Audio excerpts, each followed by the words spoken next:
good evening. We are back after an extended hiatus because I've been away and I had things to do and family to visit and weddings to attend. But yes, And you got to see me and Allie, but also I me. did, and it was awesome, and I had a great time, and we should do it again. Um, but yeah, it's been 3 weeks since we last played, so I'm sure everyone needs a bit of a refresher on what happened. And nobody has a choice anyway because I do this every week. So, uh, you Just guys because that's true Yeah. does not mean we don't enjoy it. you guys returned to Corvosa and you took great pains to sort of conceal Vondilla upon your entry into the city just to make sure that the guards didn't get too suspicious, knowing that she's still at large. Um, Once you guys got back inside the city, Reef continued to express an interest in diving down to explore the shipwreck from the other night. Yes. But instead of humoring those interests, Sin gave Reef some shiver, and so Reef took a nap. Uh, Drugs literally has never failed me. while that was going on, you guys were contacted by an old friend, Grouse Soldado. He asked for your assistance in helping his niece who had fallen ill. So you guys agreed with a little bit of discussion regarding payment versus no payment. But nevertheless, you guys accompanied him to his sister-in-law's home in the settlement known as Trails End, just outside of the city. There you found his sick niece. You found a healer who had come to the home from the bank slash church slash grand vault of Abadar. You found him brewing up some concoction to give Brianna his niece to drink. And you also overheard, or some of you overheard, an argument between Growl and his sister-in-law Tace regarding hiring someone from the Church of Abadar to provide the healing services, considering that they are very much known for not being an altruistic body or institution, I should say. Um, they are concerned with fair, lawful transactions, and that includes getting payment for their services. There was bit of a discussion regarding that subject until eventually Nadia volunteered to pay for the healing herself, and she did, which was a great relief to not just Tace and Growl, but also to the healer himself, Ashani. He had been having a bit of a moral crisis, having to one charge people who he could tell weren't very well off, um, and two, avoiding potentially having to go back to the church and pay penance for not getting money for his talents. So with that sorted out, you guys went back to Zalara's for the night, and you returned the next morning. Shani was already there, and you guys essentially witnessed the removal of Brianna's disease. You were able to talk to her for a little bit. She had mentioned that she was going on a bit of a shopping trip for herself, and that was around when she started feeling sick. She mentioned something about feeling like maybe Destin had punished her for not sharing. Nobody really pressed her for that information, and even if you had, Tace had kind of grown tired of the questioning, wanting to just let her daughter rest. So with that, before Ishani left, he invited you all to join him at the Grand Vault at your convenience. Although he had mentioned mentioned like wanting a little bit of haste just because he wanted to get ahead of this new disease and hopefully put a stop to it before it gets too deep in the city. So, let's see. We left off with you guys leaving the Soldado household. Um, where would you like to go? What would you like to do? To the ship. I will drug you again, Reef. Oh, well, I mean, it doesn't have to be straight to the ship. We can go other places first. I recommend that we go to, or at least you guys go to the church and see if we can get paid or to see what's going on. I ain't setting foot in that place. I mean, I guess if that's what you want to do, I don't really have a good argument. It was a really strong nap. I feel really well rested. So kind of wherever you guys want to go. I'm open. Reef stretches their wings, spreads them out, flaps a bit. Poke I Nadia's guess. cheek. I mean, Nadia, what we're gonna do? What are you gonna say, Tim? I was just gonna say that you guys still have pretty much the whole day ahead of you. It's like mid morning. It's mid-morning. Yeah, maybe like 10 a.m. That's something about like right. that. Yeah, you guys like woke Okay. up and Nadia, went straight over here. see where should we go? Oh, I don't know where we should go. Where should we go? you're the beacon. Make a decision. No. You're also the peacemaker. Make a decision. I turn No. and look immediately at Sarah and I go, well, she's technically our ambassador, so who should we go and discuss things with next? Sorry, your ambassador was Sarah, busy where should sneezing. we go? Sarah, where should we go? Since Sarah they're was poking busy at Nadia, sneezing. What is our options? So you have, like I said, you have an open invitation to go to the Grand Vault of Abadar, to meet with Ashani and discuss, the disease and how to potentially get ahead of it. There aren't really any other standing, I guess, like, for lack of a better word, like quest giver activities right now. I mean, right now, as far as the guard is objectives. yeah, I guess that's a better word. As far as the Corvosan guard is concerned, we know from a couple sessions ago that Cressida has sort of removed the whole official capacity of you guys working with the guard, although she has said that she will call on you if she needs you, in hopes that you'll answer. Vencarlo is currently out of the picture. He said he was going to go into hiding and not to try to find him. So yeah, I mean, if you guys want to go to the temple, that's probably the only like kind of story beat that remains open right now. If you don't want to do that, it's totally fine. We can find something else to do. But Right, so, yeah. Right, my notes had that we already went to the temple, so I was like, we're going to the temple. Yeah, no, you haven't gone to the temple yet. You've been invited as Ashani left the okay. house. And you in guys are going character, to the Reef has just temple- been campaigning. Fair enough. Alright, if you guys are going to the temple, I wish you all luck.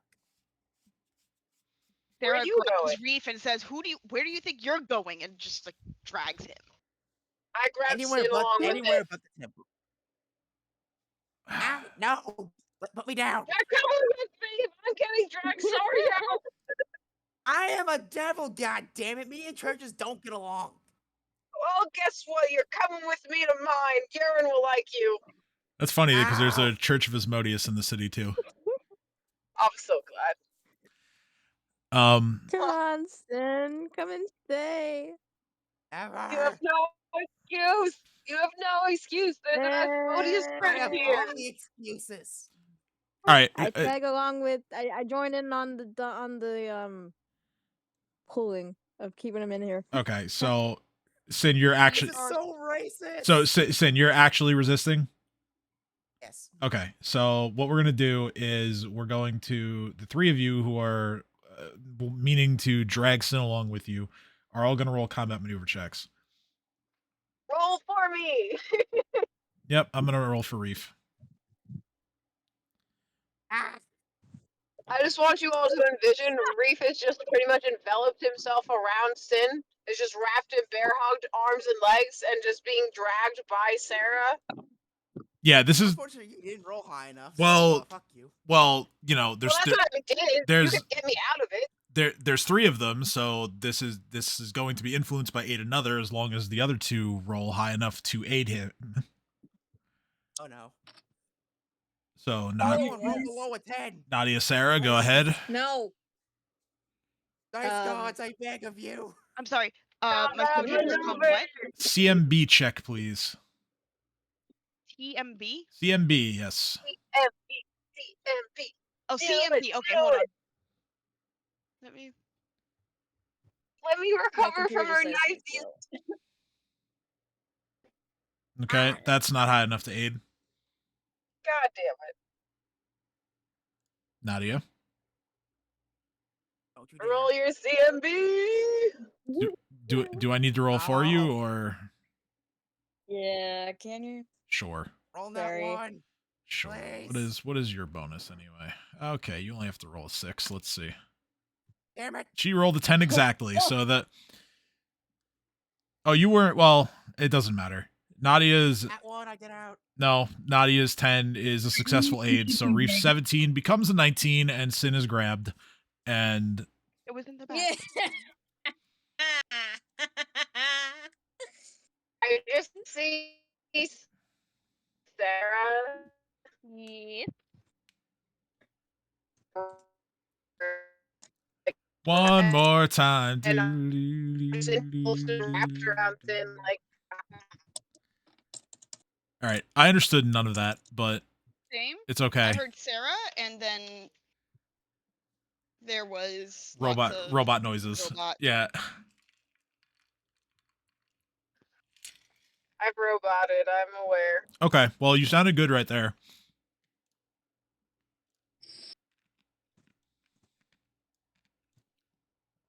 Take that, Sin. All right. You're So staying Racist. whether you like it or not. I'm moving you all to the Grand Vault of Abadar.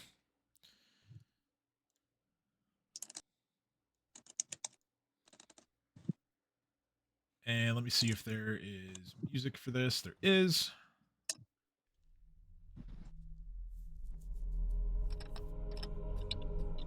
All right.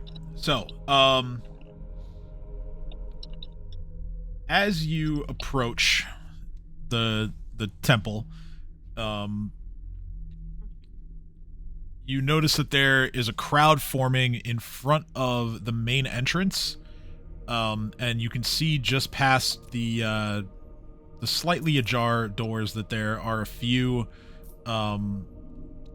members of the clergy, essentially attempting to almost hold the line here.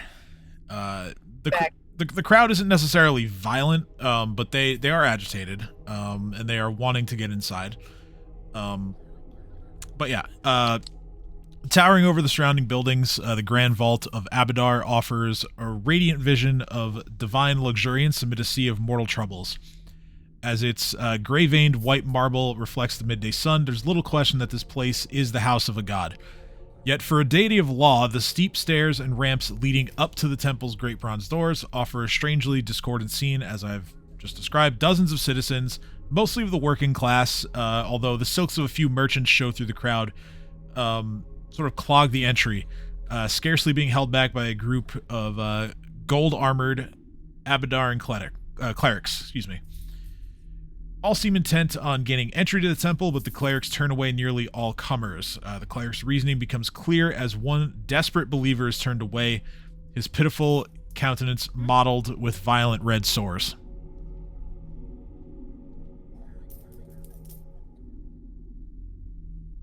Reef immediately Sin's mouth, nose with his hand, and then hands him a piece of cloth from his, like, ripping from his shirt and wraps it around his own face and gives it to Sin and letting go of him with his hands and being like, okay, we have plague rats.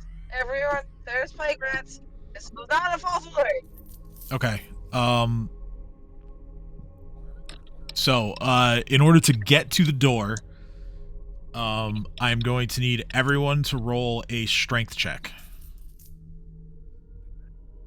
Roll for me. I will. Once I roll for Vondella. Because I'm trying to get something out of the oven. Yep, I got it. What? Why did I not? Hold on, I pressed the roll button and it did not roll. Just give me a sec. No worries.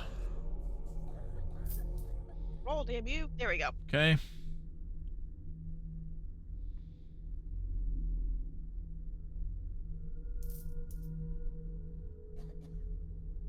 In retrospect, I may have accidentally pressed slightly below the roll button. Nadia. Okay. So,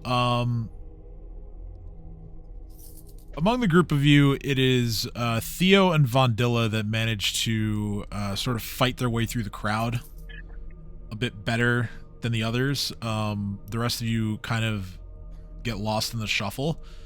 I'm unimpeded by the crowd. That's my ability, baby. Oh, it's true, yeah. So Sin manages to kind of bob and weave his way through the crowd as well. I was gonna say, can I use my acrobatics instead of my strength? Sure, I'll allow it. I'm just using my skill and my acrobatics to just walk on people's heads. Walk on people's heads. Oh boy. Okay.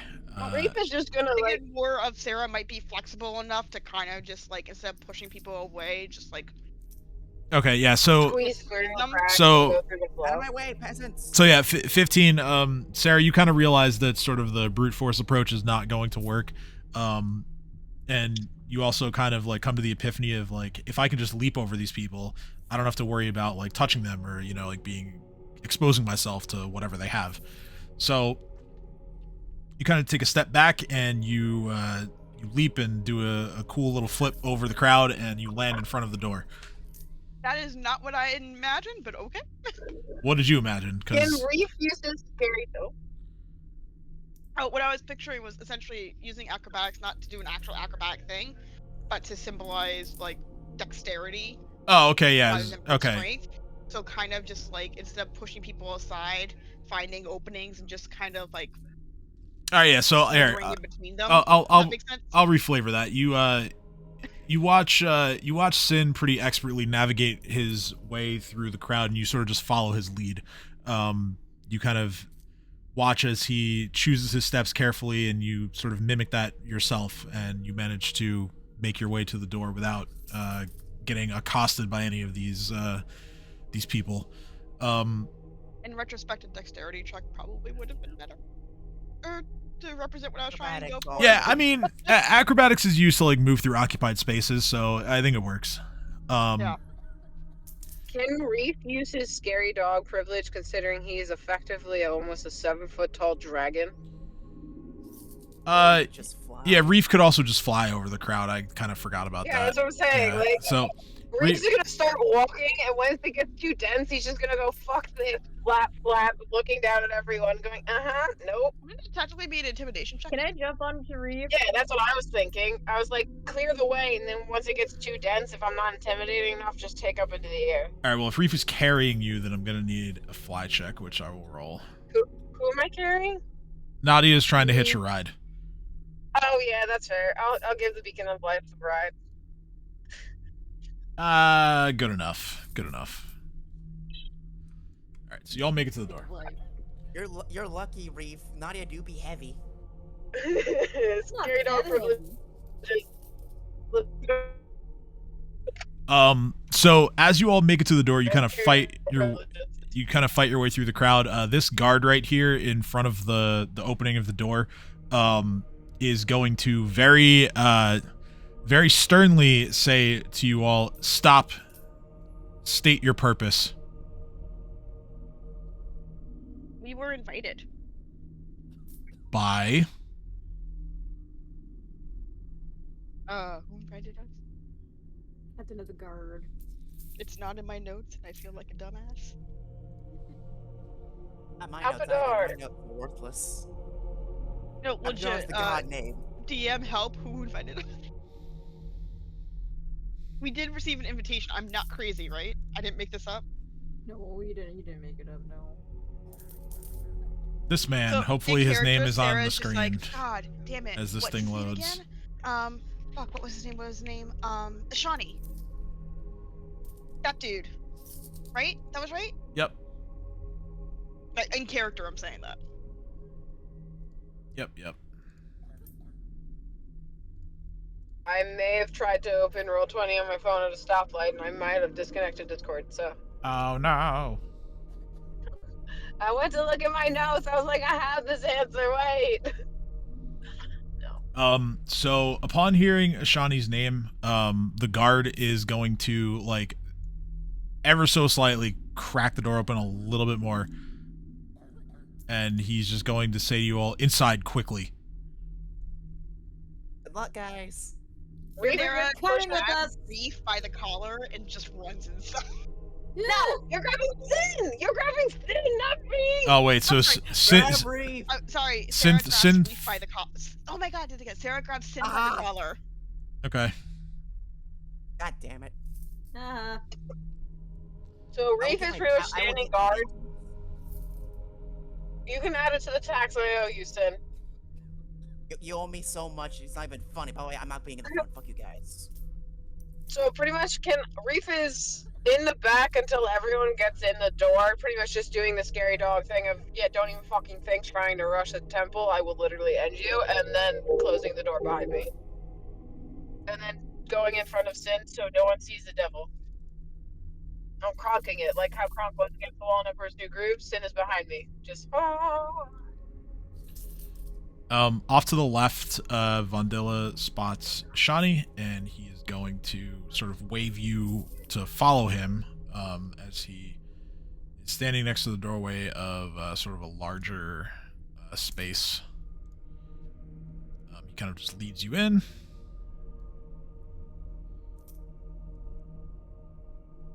I took one of the guys with you. Make sure everybody's, like, within the borders of the room. Okay.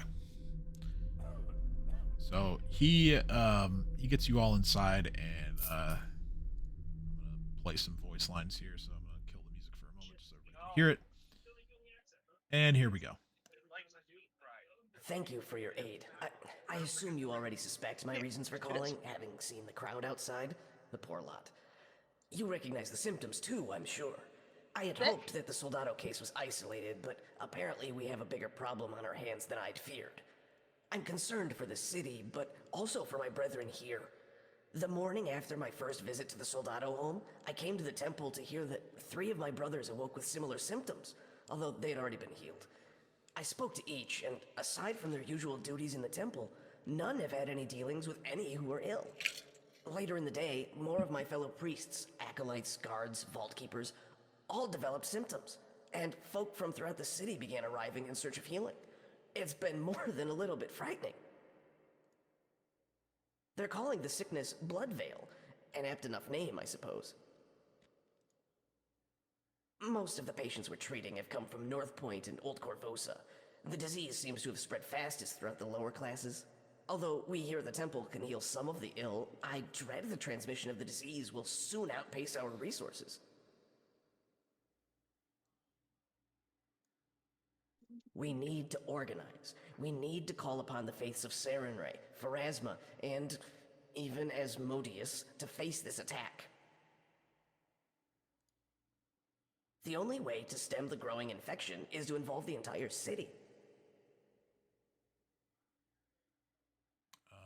Let's see. I think I'm missing one. Reef That's where you come in. from behind With the his number mat of desperate souls growing, nudges it's it. not particularly safe for a priest to walk the streets of Corvosa.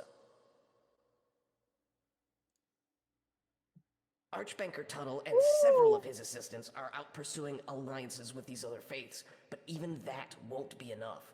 We need to involve the Corvosan Guard and the Queen's new agent, the Grey Maidens, at the very least. I hear you have a good relationship with Field Marshal Cressida Croft. Perhaps you would be willing to escort me for an introduction? And at this point, he opens the floor to other ideas, but that's everything he has, and that's all of his ideas.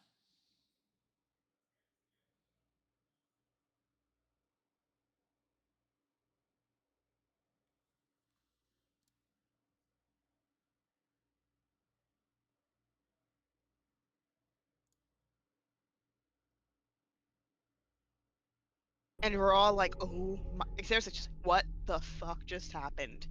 Y'all saw that, right? Yeah, I'm calling the plague instead of the blood vein. I'm calling it the bloody ick. So Yeah. sorry, real quick. My Discord like reset. I don't know, like, did all the voice lines play out, or Yeah. Maybe not the last one, but No, we just heard you. pretty much all of them. the last thing that Ashani said was basically asking if you would be willing to escort him to the Citadel to meet Cressida. So Yes, we got that. if you heard that, then you heard all the voice lines. Right. And then you said, Yeah. okay, and then you cut out, and so we've been playing it that Ashani just like disappeared. Yeah, all I was gonna say was that, like, at this point, Ashani, you know, he's given all of his input and ideas, like, and he's willing to hear your ideas as well.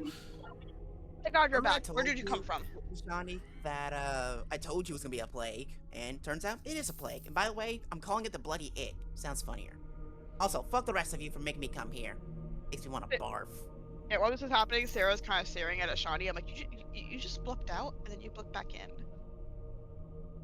Part of the bloody ick. What? Are you magic? You have to tell me. You He's a have to tell cleric. me if Yes, you're he's magic. It's magic. entrapment if you don't. Oh man, if only there was a gaslight skill on the character sheet. That would be a fun one to make you roll. Yeah, it's called bluff. I know, but man, how are you gonna bluff someone That's a into whole thinking other- that he disappeared from existence? He didn't. Well, that's how we played it. I Rather, know. That's how I played it while you were gone. Okay. So it is now canon that he blipped from existence. All right, Ishani is a blink dog. We got it. Avatar just took a moment and went, "Hey, I need you for a second." All right, never mind. All right. No, but Alright, Reef is I- looking- And that Sarah wasn't paying attention, so she just assumed he blipped. Reef is looking Yeah. at Sin and going, "They said the temples of Asmodeus, and you were saying that there's no point of a devil being here. They're about to go knock on a goddamn devil's door for help." Well, newsflash, jackass. I don't worship Asmodeus. Racist. I know you don't, but my point is, you said a devil said no point being in a church, and they're about to go make some deals with some devils in a goddamn church. So my point still stands. It's not a religious group. It's a fucking cult. Well, I mean, is there really that big a difference? it's still No, not really. But that's besides the point. Anyway, Ishani, yes, we can get you an audience with what's her face. Let's get the fuck out of here before I barf. Jeez. Fucking being here makes me want to puke. Come on, I want out. I want out now. Sarah Yes, turns to Shawnee and she's like, probably- what he means is, thank you. Like, yes, we're happy to make an introduction. We can't promise anything, but we will do what we can, because we are not part of City Guard, we just are friends. And also he appreciates you letting us inside and having this conversation. Not really. Oh my god, didn't you learn a little bit of tact? No. Right now, no. We did kind of cattle tie him and bring him into a church against his will, so I will give him this one time. Just kind of raises their claw. Not to be the bearer of bad news, but we kind of kidnapped him against his will, put him in the church, so maybe we should leave. Yeah, because I don't trust him outside of my sight. He was gonna do something stupid. You and I both know this. I would have done it with him. I mean, no. Okay? You just You outed would've did that. yourself. Y'all weren't supposed to admit to that. You just outed yourself. You're all having such a fun time, but I'll let you know I'm unironically fucking pissed, and you better believe I'm gonna get my fucking revenge on all 5 of you bastards. Sarah just smiles, pats him on the head, and goes, okay. Ishani walks over to Sin and he just says, "Listen, I know you were concerned about this last time, so I've already gone ahead and cleared a payment for each of you for helping me out."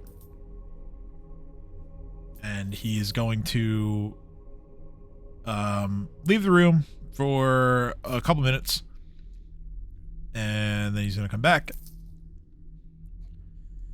And he hands each of you, Vondilla included, a small sack that is filled with coin. So Sarah looks at Finn and she goes, "What do you have to say?" It depends how much gold's in here. Each of your sacks contains 200 gold pieces. Damn, I have literally killed for less. I don't like being here, but Ashani is cool in my book. I think what he means to say is he's sorry he was an asshole and thank you. Ashani, once I mean, obviously we don't have to leave right this second, but once Ashani gets a sense that you guys are ready, he just says, "Follow me. I'm pretty sure the back door is a little less crowded." I greatly appreciate that. Are they all? But just a quick question: are they all here to try to get healed? Yes, I believe so. As I mentioned earlier, when I returned here from helping the soldado child, I had found out from 3 of my brethren that they had also been afflicted by this disease. They had already been cured. No, I understand that. I was just surprised that word spread so quickly, and that this disease has spread so quickly. Yes. Because none of the other family members were harmed. So I'm trying to figure out what's causing this. We're still trying to determine the source ourselves, but based on what I've seen out front, I suppose I'd be lying if I didn't think there was at least some inkling that the initial outbreak of this disease wasn't targeted. Can't help but notice that it's working class and common folk and merchants that have been affected.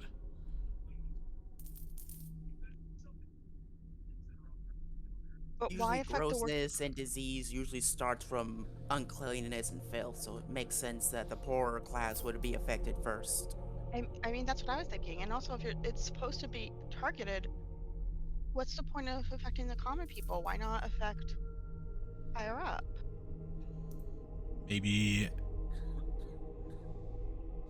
I suppose it's possible that whoever perpetrated this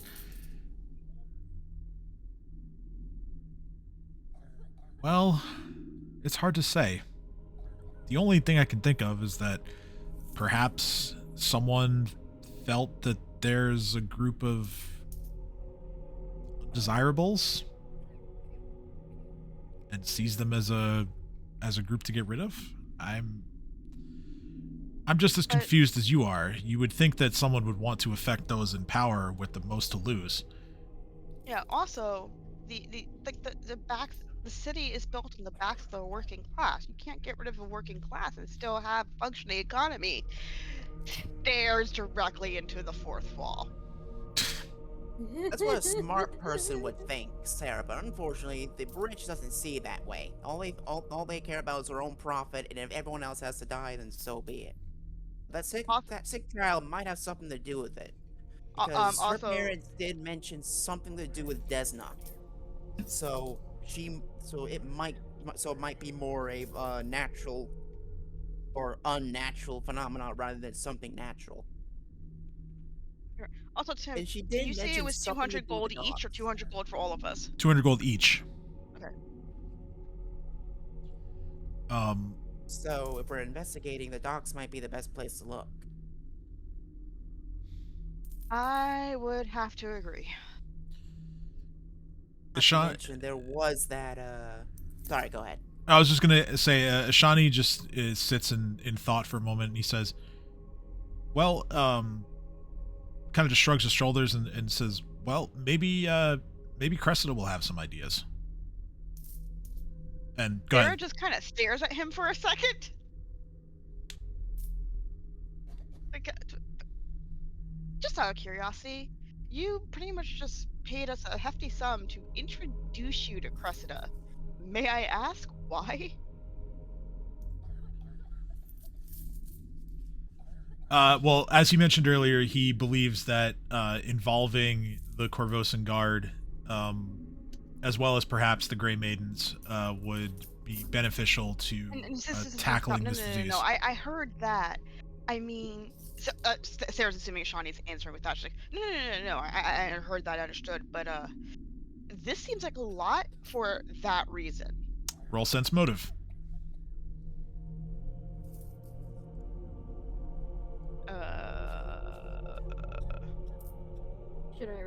Should I? Make them that too.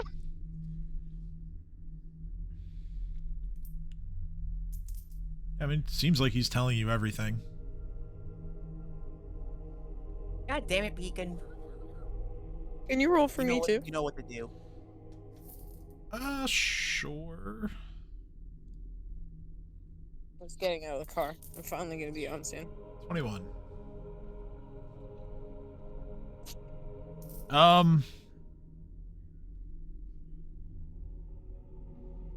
Honestly, it seems like he's being forthright.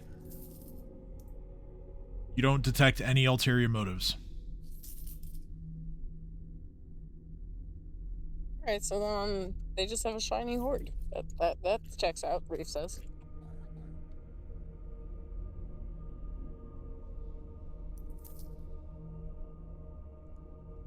Any other questions or other conversation that you guys want to have with the Shawnee or each other? Or should I...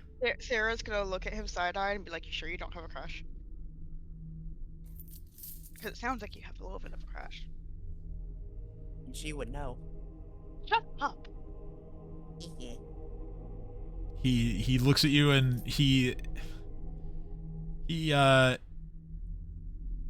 lets his guard down ever so slightly. He's like, "Oh, well, no, of course not. I intend to keep everything professional." Please tell me he's blushing when he says that. Roll perception. I have built this in my mind. It needs to be true. Slightly, but it's more because of the question rather than you catching him. Like he Sarah- you caught him off guard with the question more than anything Sarah else. is a little disappointed. She's like, sorry, I'm just teasing you.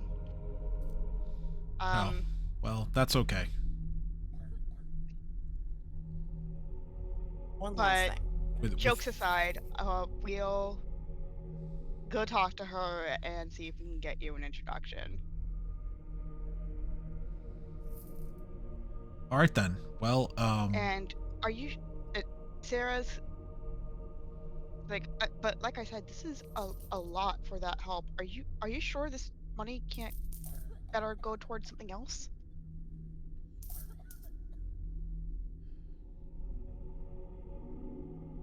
trust me, this is well worth it.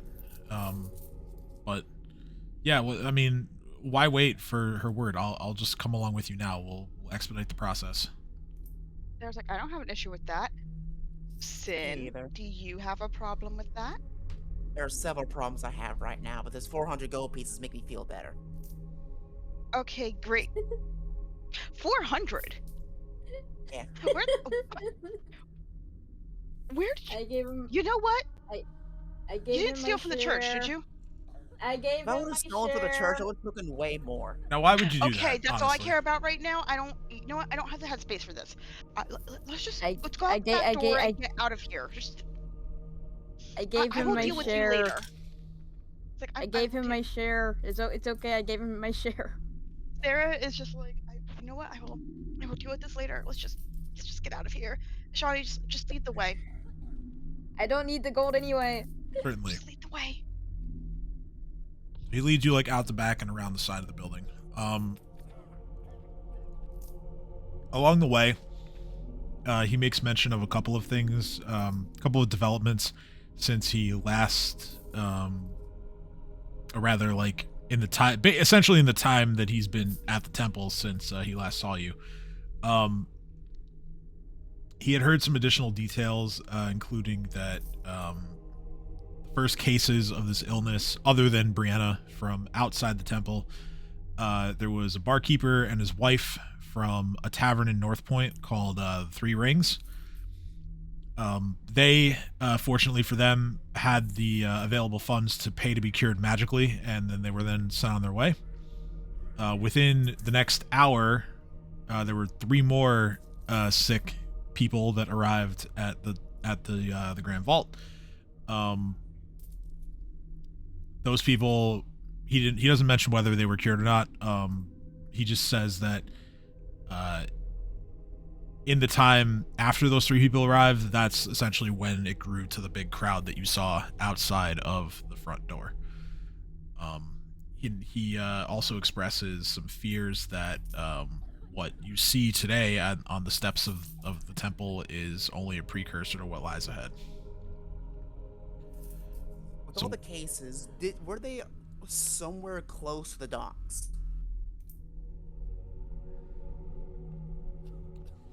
He says that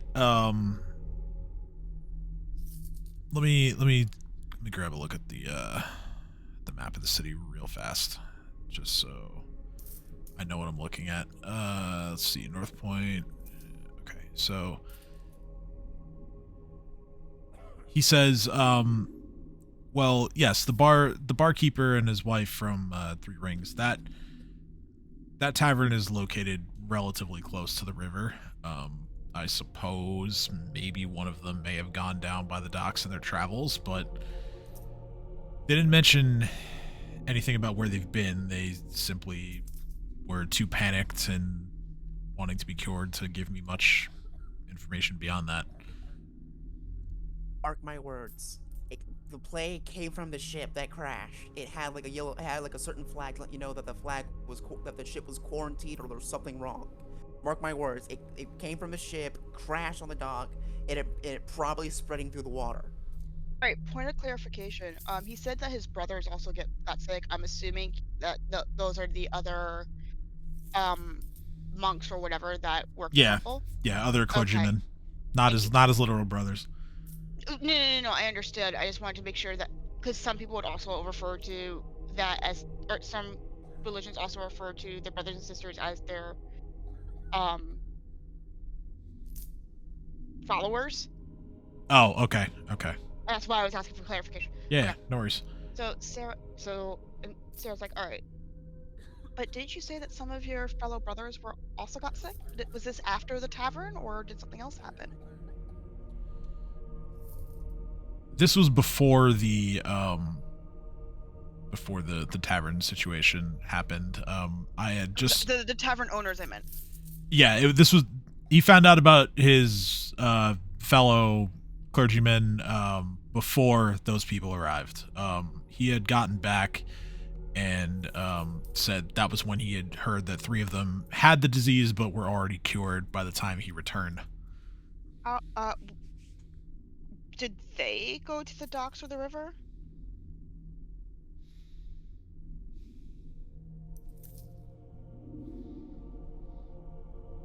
They didn't mention Also, going there.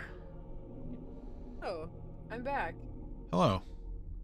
Also, Sin, how could it have been that ship if this is in the past few weeks and the ship was yesterday? Unless I misremember. Well, someone might have been doing it slowly, and then the ship was like a big catalyst. Or the ship had been doing it the whole time. The crash was not intentional, but rather someone fucked up. Reef just slowly gets this big grin on his face and goes, so what we're saying is we need to go to the ship to find out? Yes, but Fuck first up, Reef. let's go to Cressida. And why is there plague doctors and a stage? We'll get to that. What?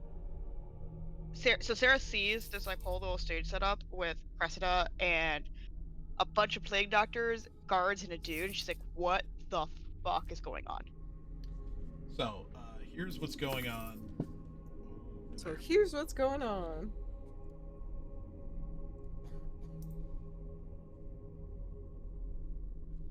All right.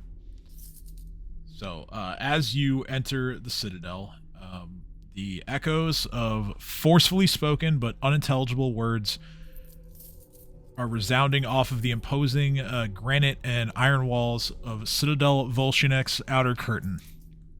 Dozens of red and silver armored guards stand at assembly upon the pitted stone mustering ground here, muttering in hushed, somber tones. Before them, I'll move you guys over to here. Just pretend there's a whole bunch of guards here. I didn't have tokens. So before them, atop a weathered wooden platform, paces Field Marshal Croft. Her eyebrows arch sternly as she momentarily tolerates the crowd's murmurs. Behind her, upon the scaffold, stand 3 grizzled veteran guards at attention, as well as an ominous-looking group. These newcomers wear cowled robes of oily-looking leather, supple gloves, and wide black hats. Some grip heavy canes, others dark satchels. Each of them, though, wears a dark-goggled mask tapering to a pointed beak. Among them stand 2 others. The first is a middle-aged gentleman in a simple black overcoat. That is going to be this guy here, with streaks of white gracing the sides of his short, dark hair. He watches the gathered guards with a soft, concerned expression, his hands tightly clasping a heavy-looking doctor's case. The second figure is an imposing one indeed, one of the Queen's new Grey Maidens, clad in her resplendent plate armor and crimson plume. The Field Marshal's fierce tone cuts through the rumble of whispers as she addresses her gathered guards. I don't know if there's a voice line for this, so we're going to find out. Maybe it's this one? You will escort Dr. Davalis and his physicians in their royal duties wherever those might take them. Furthermore, you are to consider orders from any of the Queen's Grey Maidens to be as binding as those of any superior officer in the Corvosan Guard. You are the Corvosan Guard. You will not balk. These are dire times, and your city needs these healers. Your city needs you. Your patrol leaders have your assignments. Dismissed. At this point, the assembly ends. The guards who are gathered in the courtyard break up into groups, many reporting for various duties, while others loiter for a few moments to quietly gripe amongst themselves about their new orders.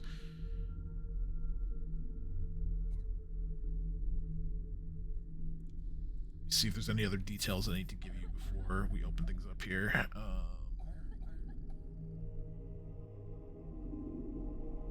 Okay, so Cressida and the guards that are on stage, as well as the single Grey Maiden, they are going to get themselves off of the platform / scaffolding here, and they are going to start making their way towards Cressida's office. Cressida does shoot a glance over to all of you, and knowing that you're now here. You see, she looks slightly relieved in the face of all of this now to know that you're all here. Do any of you attempt to get her attention, or do you let her go? Okay.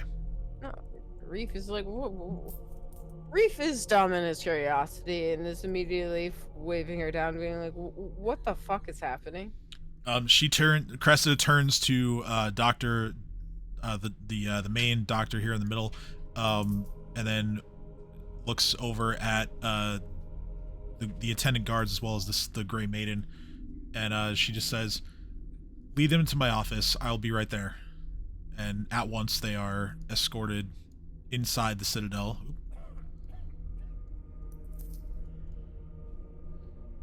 And Cressida is now going to take a moment to talk to all of you. She simply says, "I wasn't expecting all of you today."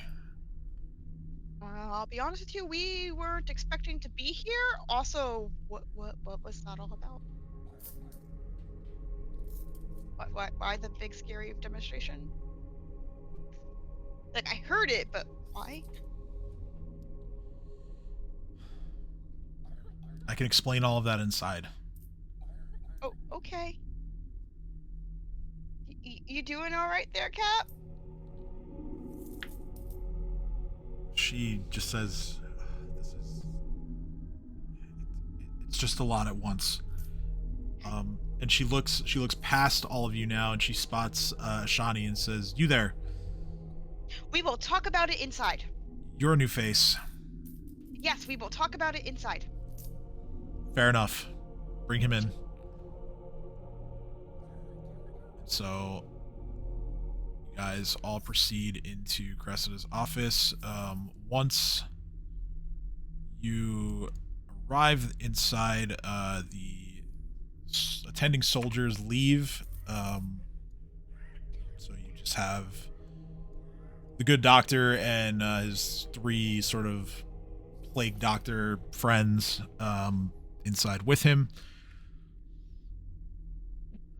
Cressida moves to her desk.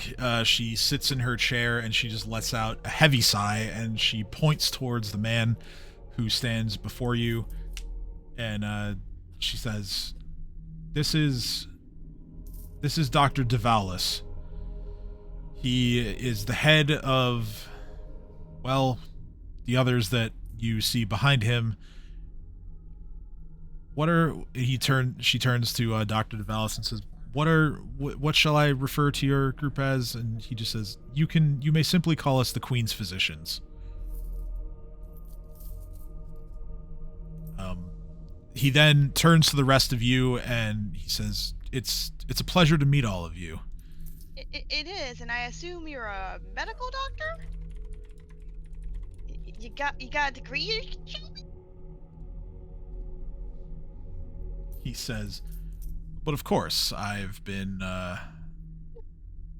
tasked to handle this horrible disease that is already beginning to sweep the city into utter madness. I have years of experience in treating novel sicknesses, and I intend to put a stop to this one all the same. Can you explain the outfits your friends are wearing? Because I'm not gonna lie, that's a little terrifying. Well, and I have never seen anything like that before. Well, to be frank, we don't know what we're dealing with here, so I have outfitted my men with the outfits that you see to protect them as best I can from contracting this disease themselves. I am aware that it appears to be intimidating, but do not be afraid. They look like Grim Reapers. If I'm going to encounter a Grim Reaper, I want to know what protections they have that I don't. Sarah. That's understandable. Drop it. No, I want to. You see your outline with every protections. We're also. The thing that's going on is kind of why we're here, and I really want to know what those protections are. They don't know much about the disease, so I'm willing to bet it's everything from gloves to the mask, to covering their cloaks, covering most of their bodies. They probably Stuff like have some that. type of herbs in the front of their mask, an herb mixture or something to help deter the diseases and stuff. That's what those long beaks are for. It helps to alleviate the smell and or help prevent them from breathing in bad intoxicants. Reef just kind of lowers his hand and goes, but that's what I've heard anyway. The doctor says, well, though I won't allow my men to remove their protection, if you would like to inspect to find something out for yourself, be my guest. Actually, that would be great.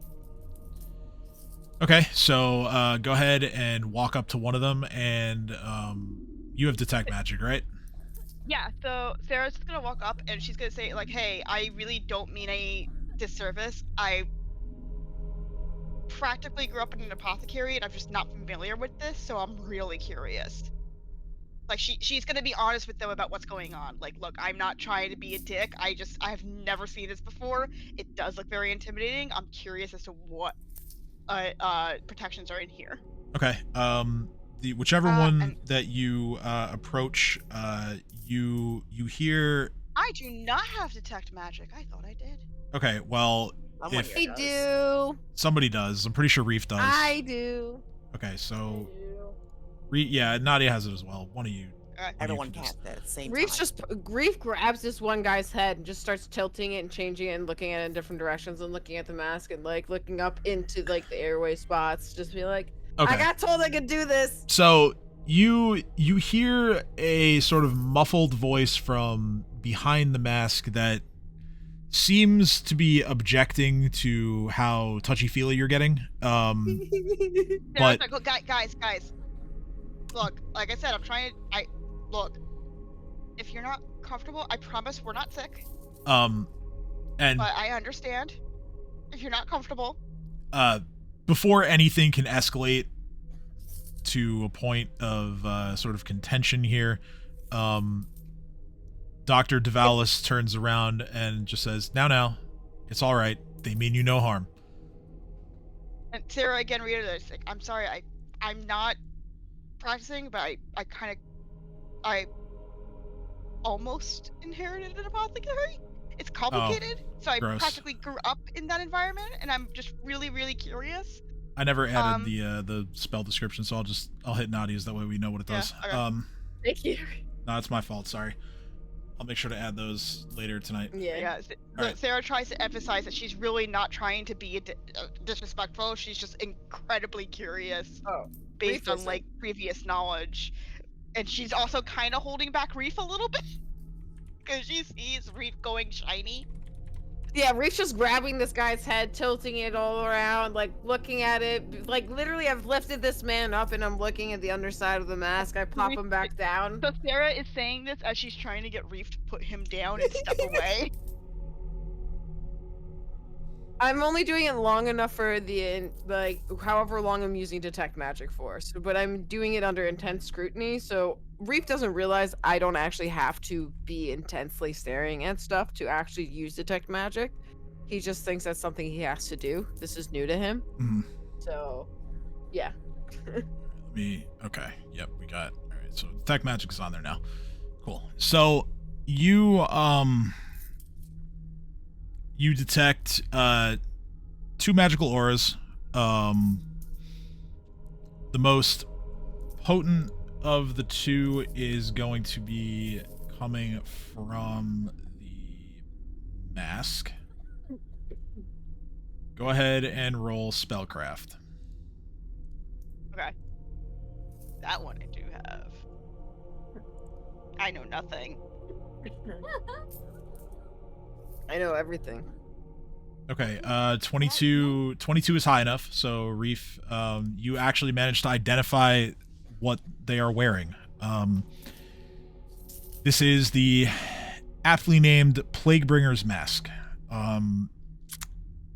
Resembling, of course, a more common and typically non-magical Plague Doctor mask.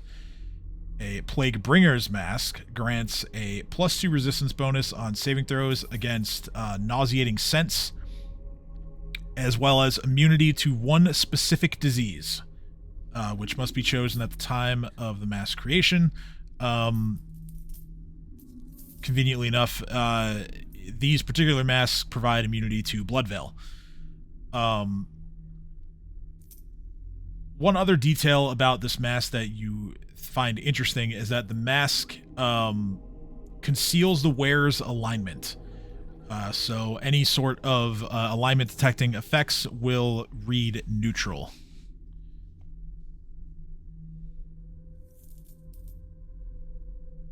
Interesting. Additionally, the second of the auras, each of them carries a wand of cure. I think it's cure moderate. Let me double check their sheets real quick. It should be. Here we go. Reef's gonna grill them about the fact that they happen to be wearing a mask that happen to be immune to the one disease that happens to be going around the city.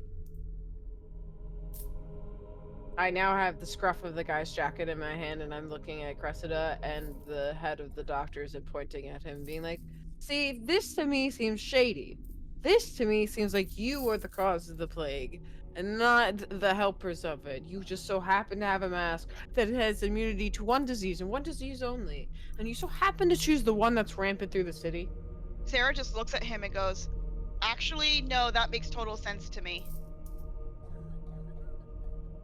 Reef just kind of blinks and looks at everyone and goes, yeah,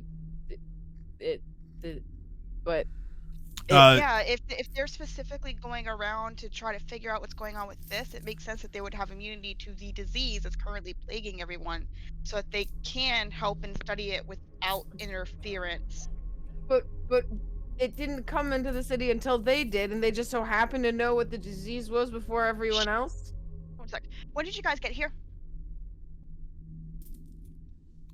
He mentions, Dr. DeValis mentions that he had recently had a meeting with the Queen regarding the No, I mean in Corvosa. yeah, I'm getting to that. So Oh, sorry. he says I'm well, assuming that he answered like that. That's why Sarah's like, no, I don't care about that. I mean in Corvosa. well, yeah, okay. So he does try to dance around the question at first. He mentions, oh, just the other day we met with Queen Iliosa. We discussed the growing concern rather surrounding this Okay, so you knew disease. that there was a growing concern. So yes. how long have you been in Corvosa? Then he sees the look on your face and he says, "Ah, yes, you're too clever for any sort of deception, of course. I'm gonna sense motive this answer. We had only been here for a few days prior to our meeting with the Queen, so I would say perhaps last weekend we arrived." What were you doing and where were you before that? Please understand, I'm not trying to be rude, but obviously we're all very concerned about this plague, and I want to trust your expertise, but I know nothing about you. Well, certainly, I understand. You know, you all have a deep connection and a desire to help the city and to ensure that this gets taken care of as quickly as possible. And I understand that, you know, I am sort of an outsider here. You know, a strange man shows up at the guards headquarters, and, you know, naturally you all have questions. I get it. But please, we have the same goals. We merely seek to eradicate this disease, and with the masks that I and those who also wish to see this disease taken care of, with these items that we've produced for my men here, we hope to do it more safely than what otherwise could be done. And he kind of shoots a glance towards Shani and kind of like looks him up and down, and he's just like, yeah, this guy's a healer. And he's like, Sarah's like, no, I agree with that, which is why I was asking, because I want to trust you. Because I am acting in good faith, and like I said, it makes sense if you were tasked with finding the source and reason for this disease that you would have protections specifically against it. I am trying to ease my friend's worries, as honestly his fears would echo most of what you would encounter with our populace. certainly.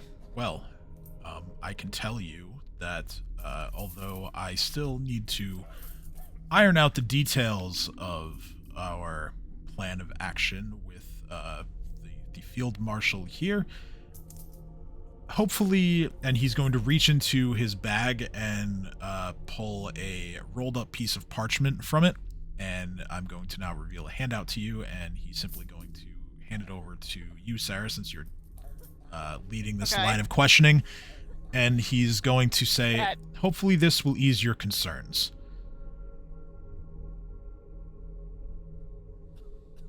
Do you want me to read it out loud, or you want to just... I mean, you can read it out. Do you want me to read it out? I mean, I can read it out to everybody else. Sure. So everyone gathers around Sarah, and she's like, okay. Attention, by decree of Her Royal Majesty, the Radiant Queen Iliosa, all citizens and members of the Carvosian Guard are to aid in admitting blah blah blah blah. Royal physicians, against the spreading of an affliction known as blood veil, they are to be allowed access to any home or building, blah blah blah blah. To aid in the duties of the Queen's physicians, know that the Order of the Grey Maiden shall also provide military support as needed. The maidens answer directly to the Crimson Throne, and they will be impeding or distracting the Queen's physicians or the Grey Maidens in the pursuit of their business punishable by imprisonment. Sarah just puts it down, looks up at him, and goes, "Really?" and goes back to reading. Impersonating one of the Queen's physicians or Grey Maidens is punishable by death. Knowing or harboring or hiding infected is punishable by death. Purposely spreading blood veil is punishable by torture, then death. Wow, okay. The physicians will be making the rounds of every city district henceforth until Her Majesty deems this as misfortune as abated. Yeah, this answer is nothing. I'm gonna look straight at him as it goes, so you guys came in here to give the queen an excuse to go raiding through every single house to find the people she doesn't like, say that they're infected and purge them under the guise of cleaning up the city. I don't like it. Sarah just looks at Reef and goes, I mean, Reef, that's very suspicious. Let's hold. I think that you're being a bit too hasty. And she gives him a look of just like, shut up. Oops. Reef's gonna look back and forth at everyone and goes, but what do I know? I'm just a dumb dragon. And then throws his hands up and kind of hands the paper back to Sarah and goes, you know what? I'm gonna go check and make sure my stuff wasn't left in the rooms we used to stay in. All right, bye. Sarah looks at him and goes, sorry, as you can see, we've been doing a lot of crap recently, so we're naturally kind of suspicious. I'm gonna roll diplomacy because Sarah's gonna be like, again. Sure. Yeah. I'm gonna do the thing that I've been doing this entire campaign, which is Sarah's gonna try to flirt answers out of this dude. Okay, so as you are, 31 is a really good roll, by the way, for this. In between, Reef's little outburst there and you sort of carefully measuring what your next question, so to speak, is going to be, Ishani is going to speak up, and he looks at Cressida and he says, sorry, I don't mean to speak out of turn, and he introduces himself to Cressida and everyone else out here who he doesn't already know. You know, my name is Ishani, I represent the Grand Vault of Abadar, and he says, is there any way that I can be of service in assisting or aiding in these efforts? Sarah also just is like, Sarah's keeping her smile, and she's just like, oh yes, how rude of me, I forgot to introduce my friend Ashani. Yes, the temple has been having many visitors who have the affliction. They have not been harboring them. Please don't go raiding the temple. But Ashani has been concerned by the number of people asking for help, and so he came here to ask for advice. Which, I mean, like I said, granted I ended up not studying medicine. I decided that theater, for some reason, I decided that theater was a good idea, and let's be real, there's no career in the arts. So I am fascinated about what your plan is. I mean, you with the infected, are they going to be riled up? What have you seen this before? What's your experience? Where are you from? I'd really, really love to know. Dr. Davalis first looks at Ashani and says, oh, but of course, we will need all the help we can get. And since you've made mention of some of the sick coming to your place of worship, we would be happy to visit at as soon as we can to assess the situation. But of course, I have no suspicion that you and your brethren are harboring any of the ill. I know of Abadar, and a deity as lawful as he would never permit such deviance from this pretty clearly written code I have provided.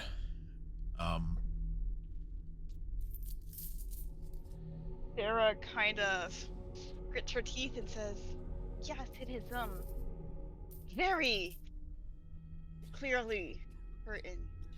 Yes, and to hopefully ease your personal concerns, I assure you that we are not on a witch hunt of any kind. We simply believe that we need to be strict in order to keep the spread of this disease within Sarah's control. Actually genuinely going to respond with, I actually agree with you, but as I said, you kind of came out of nowhere, and I'm more curious about your background. You said that you're an expert in this. Where else have you helped? And maybe, I mean, I haven't traveled much outside of Corvosa, but maybe I've heard something, and You seem quite accomplished for a man of your age.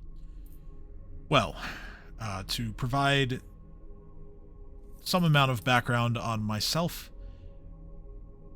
I have known Queen Iliosa through her family. I am originally from Cheliax, and I have served her family in Agorian, which, out of game knowledge, that's the capital of Cheliax, for many years. And so naturally, when she contacted me begging for my assistance, I couldn't refuse. She even went as far as offering me magical services to transport me here post haste. So, who can say no to being spared travel? That I cannot argue with. I welcome you, and I hope that we can have an amicable and fruitful relationship, and hopefully have an end to this plague. And thankfully, it has not gotten too far, and hopefully, we nip it in the bud before it destroys our city.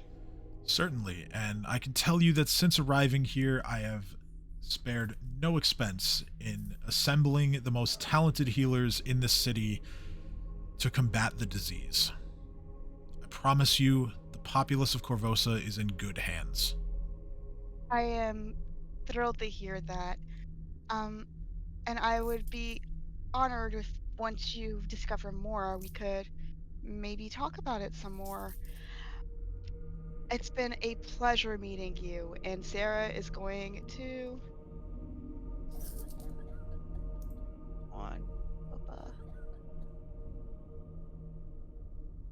let me just check something real fast.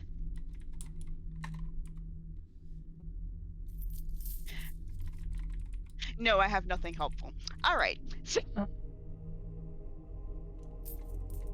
Sarah is going to smile. She's going to offer her hand as a handshake of welcome. And she's going to try to sense motive as she's doing this.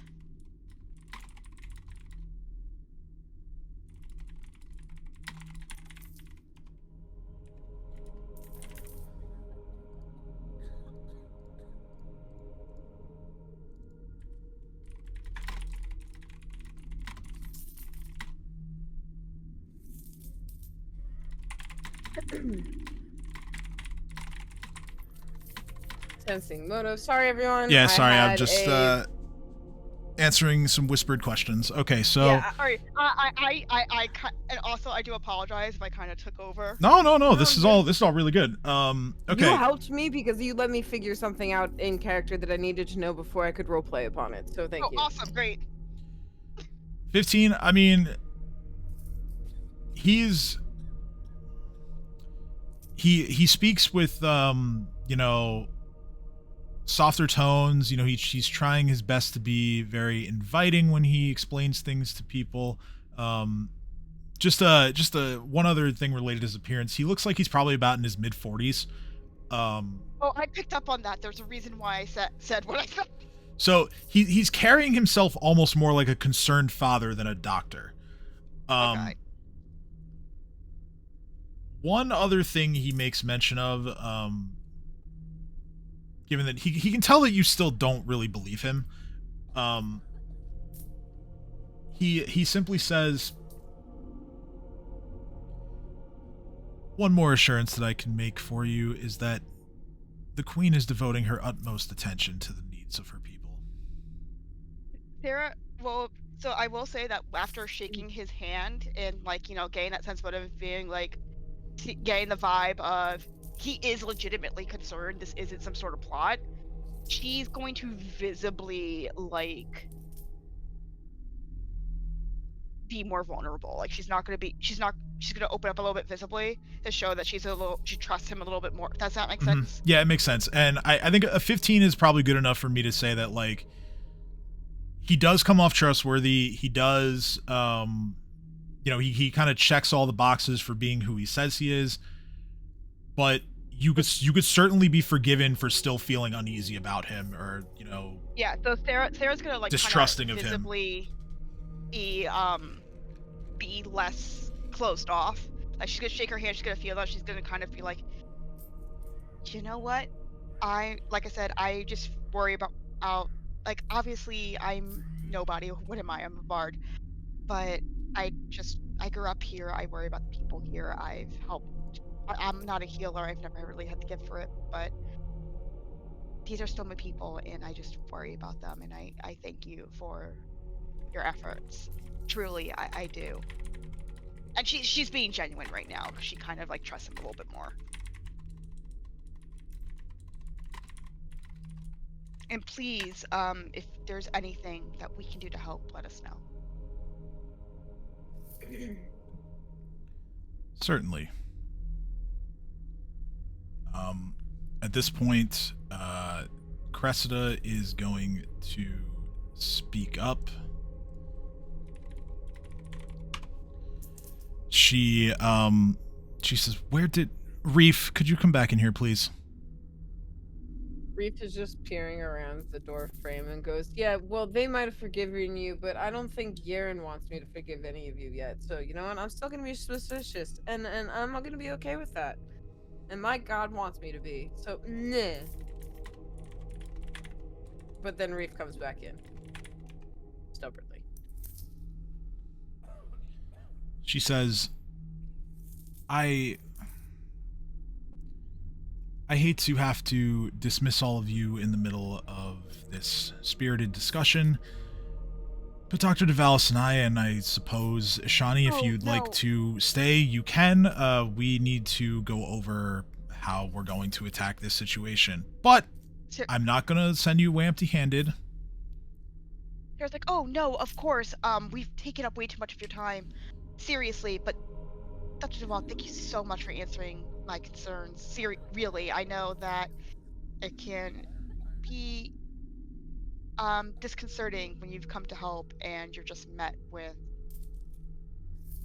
distrust. And I thank you for being patient with us.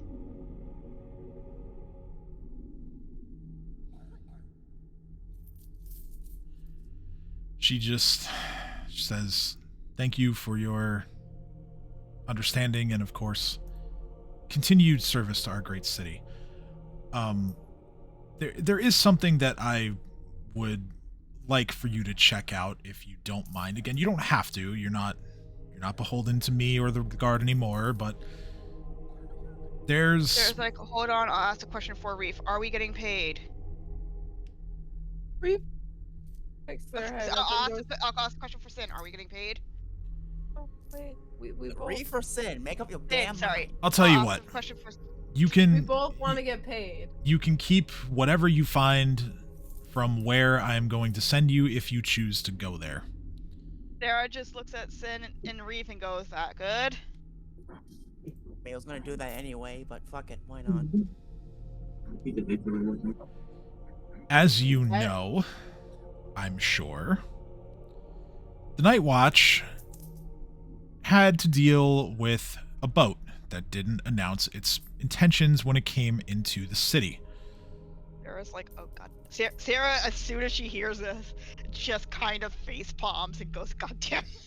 Reef is vibrating, just fucking visibly, just like buzzing and in his seat, just going, we're going to other ship!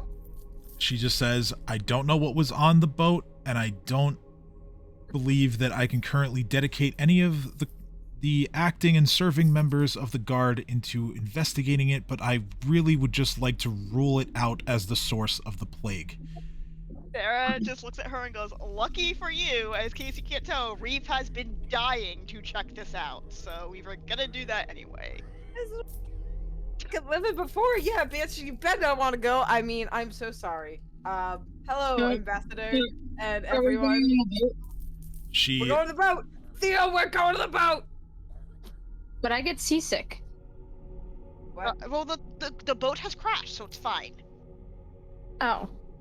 She says, now, I didn't, wait, you get seasick? If you are agreeing to this task, I have something that is going to help you along the way. And she's going to reach into her desk, and she is going to pull out, I would say, a medium-sized box.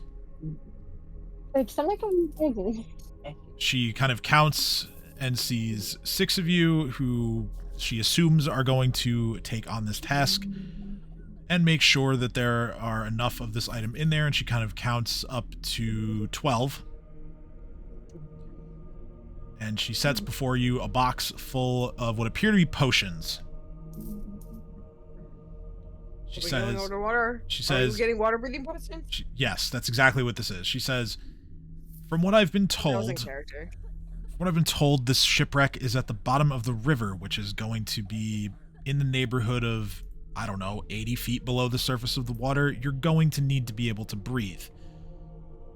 There are 2 potions for each of you. Use them wisely. Sarah is actually kind of grinning. And she's like, oh my god. I've wanted to do this since I was a little kid. My best friend and I, we tried making these when we were teenagers.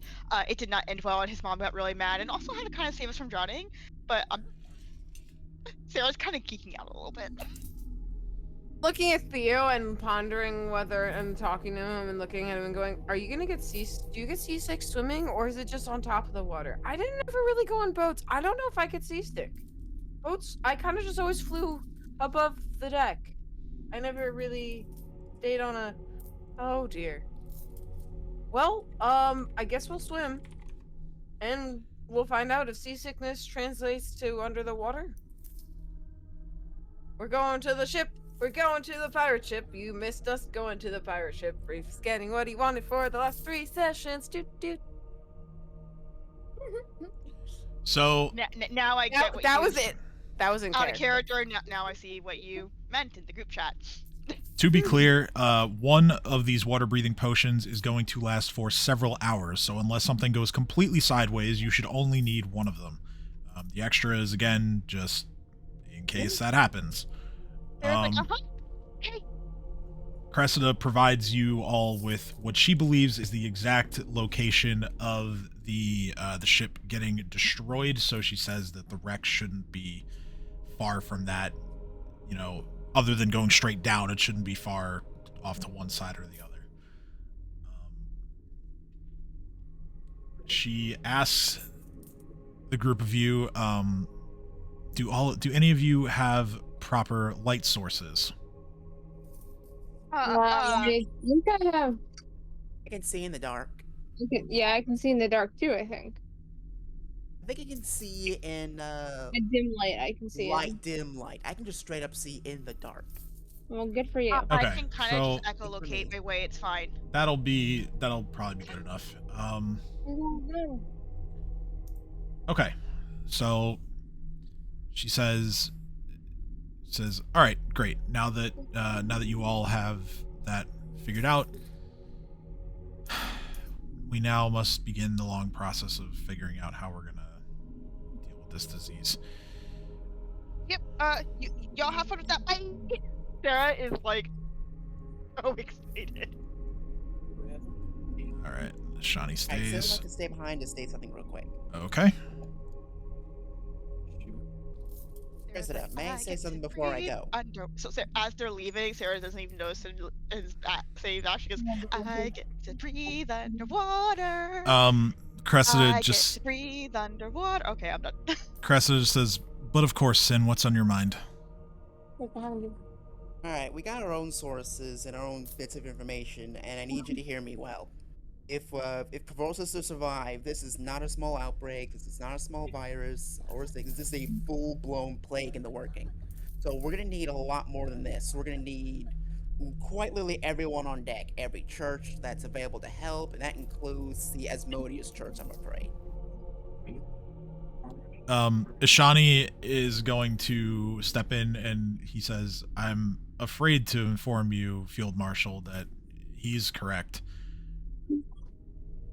My brother and I are going to do our best to try and unite the other faiths in the city to take on this task, because Sin and I are in agreement that it's going to take all of us to beat this disease. And Cressida she gives a nod and she says that makes sense to me. I will trust that you'll see to it that the other faiths comply and assist not just you, but all of us in here as best they can. Reef grumbles so that Jaren will assist who he pleases. Under his breath, very quietly. Is this Minecraft exploration where we drink something and we water breathing for a couple hours? Yeah. Alright, let me see. We're gonna be able to go scuba diving without air tanks and just being able to just be fishies for a little while. That's pretty much what I wanted to say. Just making sure that Cressida knows that these guys aren't gonna be enough. We're gonna need quite literally everyone on board. The entire city, the guards, the maidens, whatever they were called. Don't remember. Grey Maidens. Grey Maidens, And yes. the host. The host. And all the religious groups that we can manage. I'll go talk to the... Cressida just says, I trust that you'll get it done. You've done great work so far, and I see no reason why that wouldn't continue. Alright, good luck. Alright. I walk back to the others. By the way, guys, I still fucking hate you all. Moving on. Well, I mean, Sarah just looks at him and goes, "I don't care. I get to breathe on the water. I always love swimming, and like this has been a childhood dream. That she is like. Dreams are meant to die." I was AFK, so I missed a few things just then. Sarah like, is like doing minute. like kind of bittersweet tears. She's so excited. This is just not how she wanted to do it. And she's like, Yo. I wish it was under. How does Theo get to feel about breathing underwater? Is Theo excited? Yeah. I mean, How excited are you? We're not on a boat because then I'll get seasick. But I thought we were, going on a boat. Not that it was under the water. We're going under. I don't. Dragons know how to innately swim, right, guys? Not at all. I don't know. I have Wait, no idea. Figure it out. I mean, Wait, Theo. maybe it's kind of like flying underwater. Do you know how to swim, Theo? No. I know how to hear sink. You know how to what?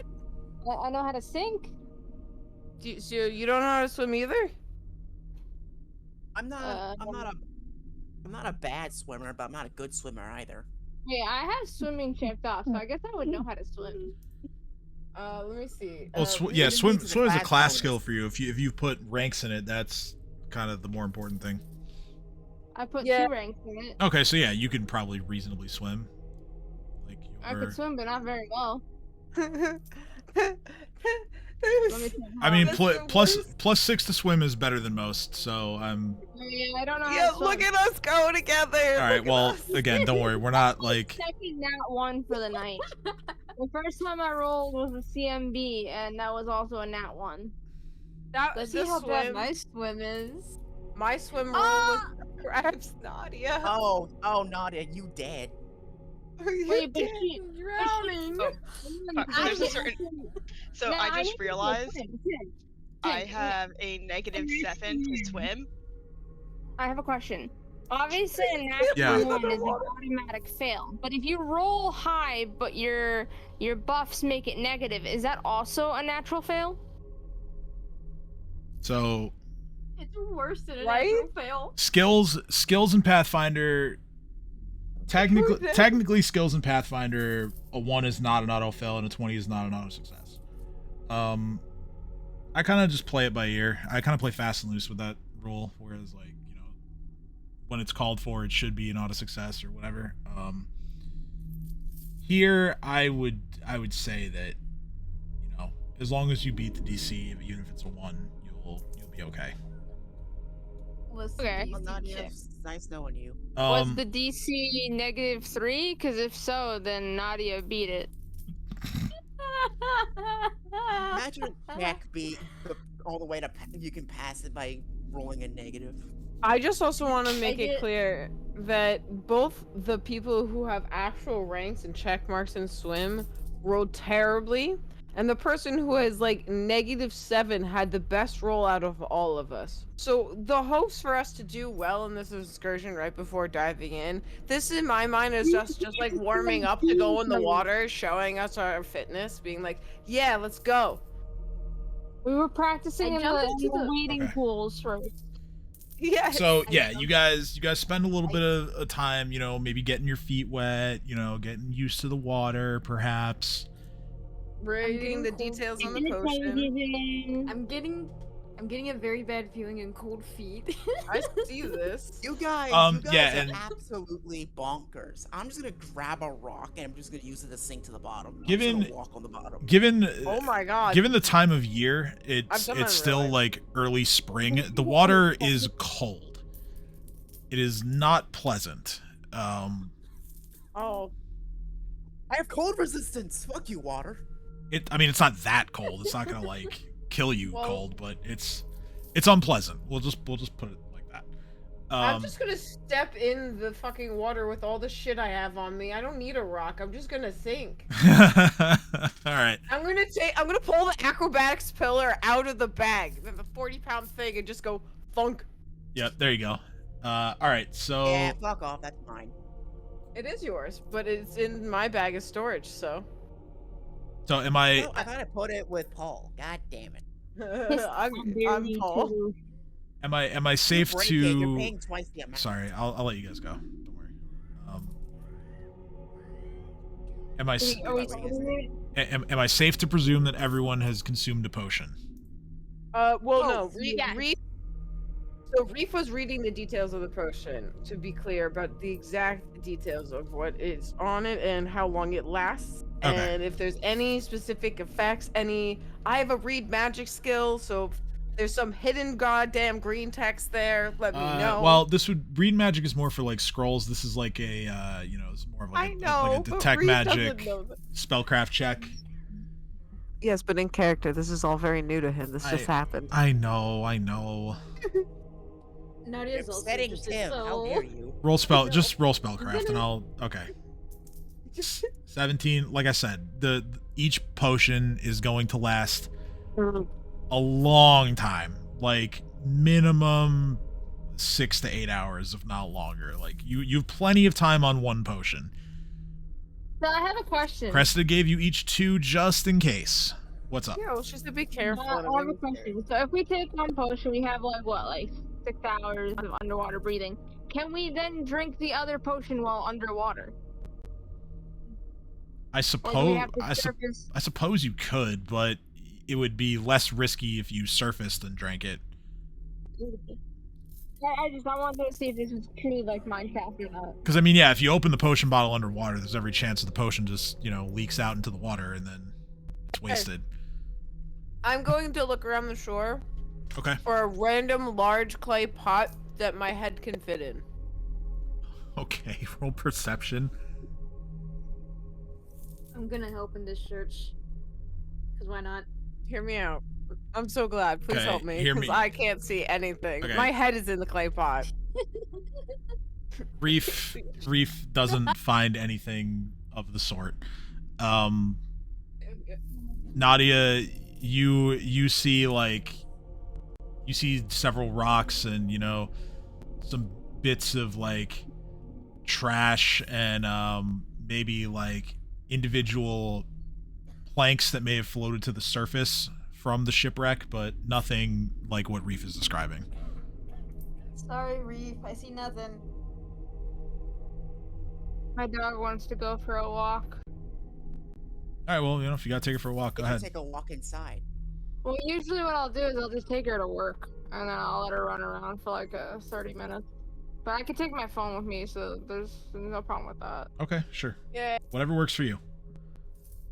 All right, so with Sin having descended into the depths first, first of all, Sin, give me a swim check to navigate the water. The water is not particularly rough at this point in time. It's pretty placid. You shouldn't have too much difficulty swimming through it as long as you don't completely screw the pooch. But go ahead and give me a swim check. Fair enough. Just out of curiosity, can I grab a pretty big rock with my tail enough to where it'll make it easier for me? You know, stabilize me so I'm not like twisting and turning. Okay, roll perception to locate such a rock to then bring with you. Alright, rock! Alright, yeah, good enough. You find what you believe to be a suitably sized rock. You grab it with your tail and you begin to descend. It doesn't give you total control, but it is helpful. Oh, let's go. My entire plan is just walking on the bottom, because screw trying to swim. Yeah, that's fine. That's fine. Yeah, so, okay, so 11 is good enough anyway. So, you manage to keep your trajectory in what you believe to be the right direction. As you descend, you go down 20, 30 feet, 40 feet, and, you're traveling pretty smoothly. No real issues. Go ahead and roll perception for me. I'm gonna jump in after Sin. Okay.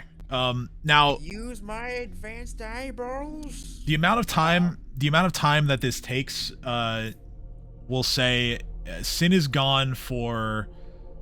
Well, Nadia said you're kind of jumping in after him. I'll say maybe you wait like a minute or two. The rest of you, if any of you haven't descended, this is probably like 10 minutes go by. Sarah's been following everybody and has descended. It's not. All right, and anyone who is descending, roll a swim check, please. Okay, Nadia is unable to navigate properly. I thought I did. Fuck. Sarah, well, yeah, no, Why is it a -1 again? Because you rolled a Daddy gods don't like you. rolled a 4 and you have a -5. Yeah, I'll roll for you. Thank you. Yep. So let's No, I see. rolled a 3 and Sarah I with a -4. 12 is fine. Theo rolls a 9. It's not quite high enough. Theo's doing a little bit better than Nadia is, but is also having some difficulty. I have a question. What's up? If I've literally just hurked myself into the water holding a pillar that weighs 40 pounds, is that a swim check or is that like a strength check to make sure I hold on to the thing that's plummeting to the bottom?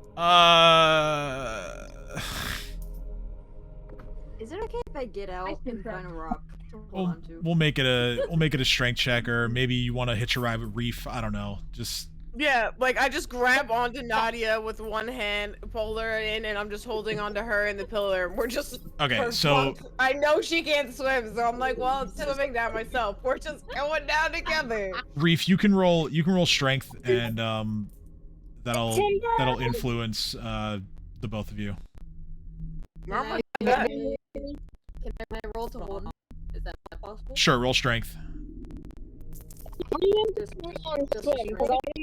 describe what I do based on my role. All right, so yeah, like I said, you rolled a 9, so like you're struggling a bit. You're not completely like floundering, but you're also not really getting to where you want to go.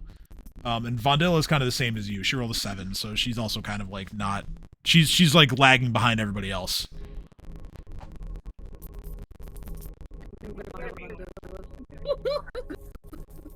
I just want to say to Sin, I don't know if he can hear me underwater. I know we can breathe underwater, but it doesn't necessarily mean we can talk underwater. But I'm gonna be like, Sin, the rock was a good idea. Just imagine us plummeting past him. Sin, the rock Of course it's a good idea. I only have good ideas. I promise if I break this, I'll replace it as I plummet past you. You break it, you're paying twice Why? the gold. Oh my goodness. Hold on, I'm sorry.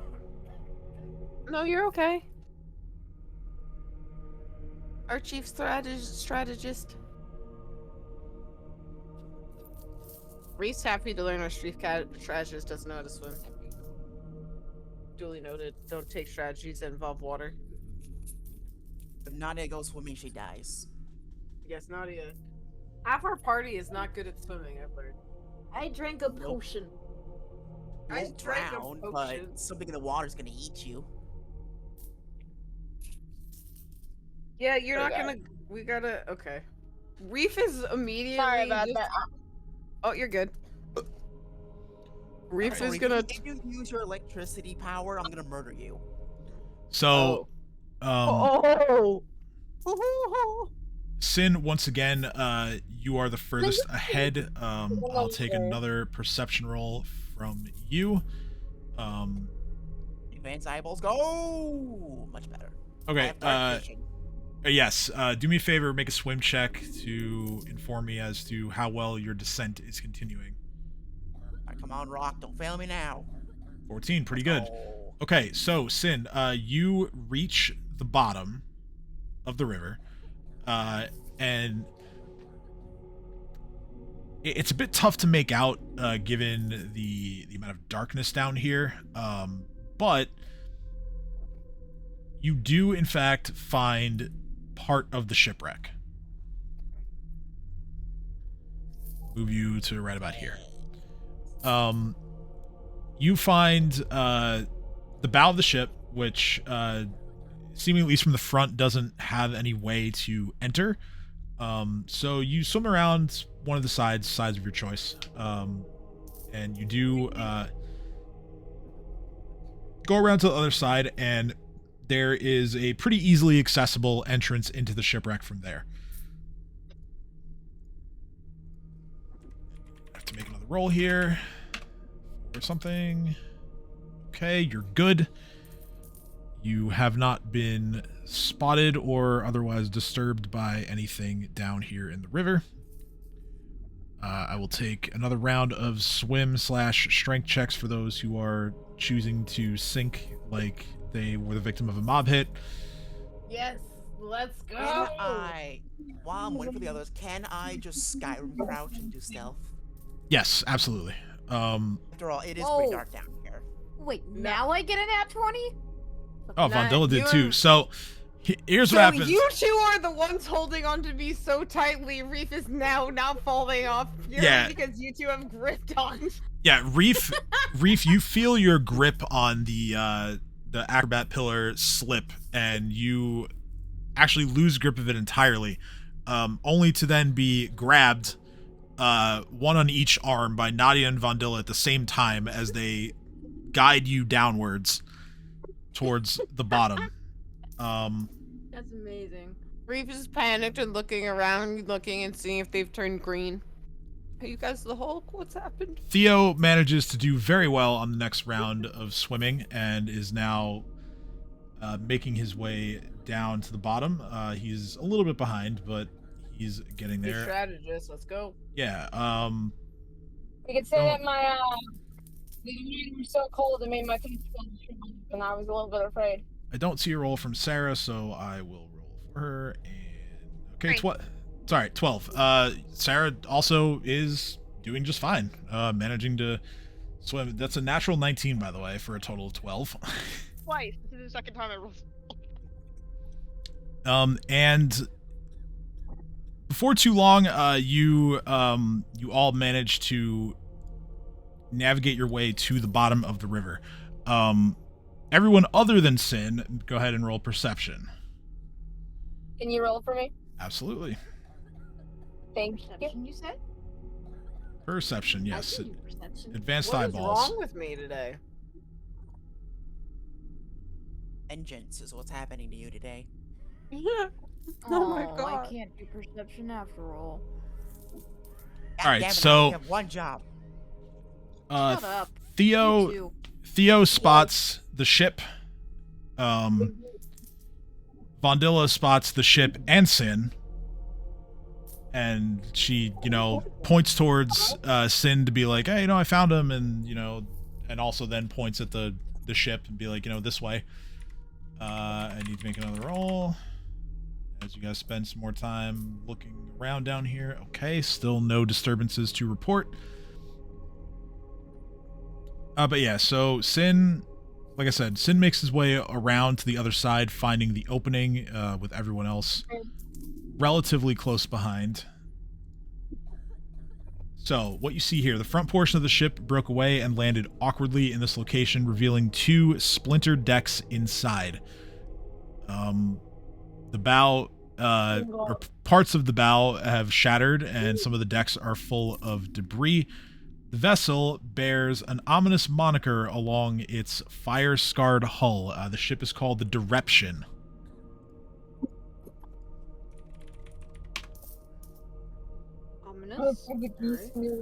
Oh, I don't like that. Sorry, did you say the Direption? Direption, yes. Like direction, but with a P. So I other don't understand. What is that word? other points of note. Direption, Direptio.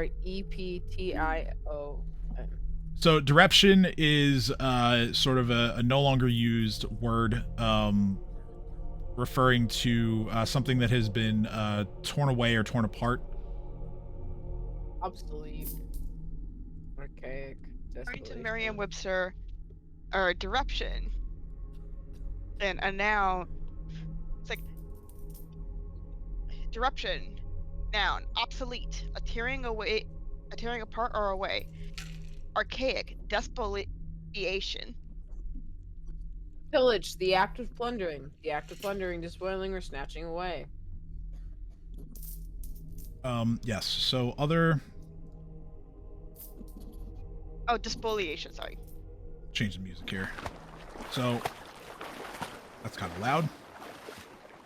All right.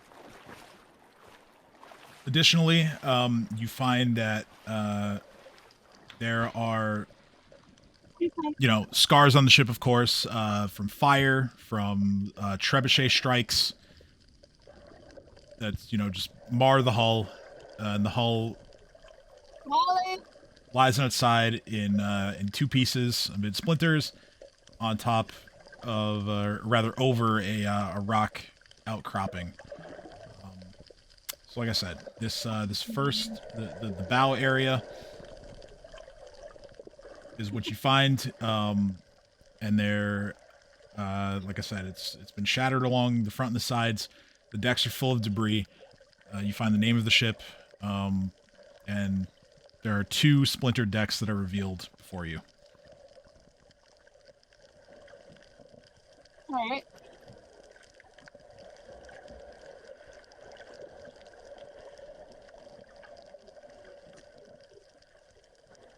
I like how the music sounds like we're underwater. I Yeah. know.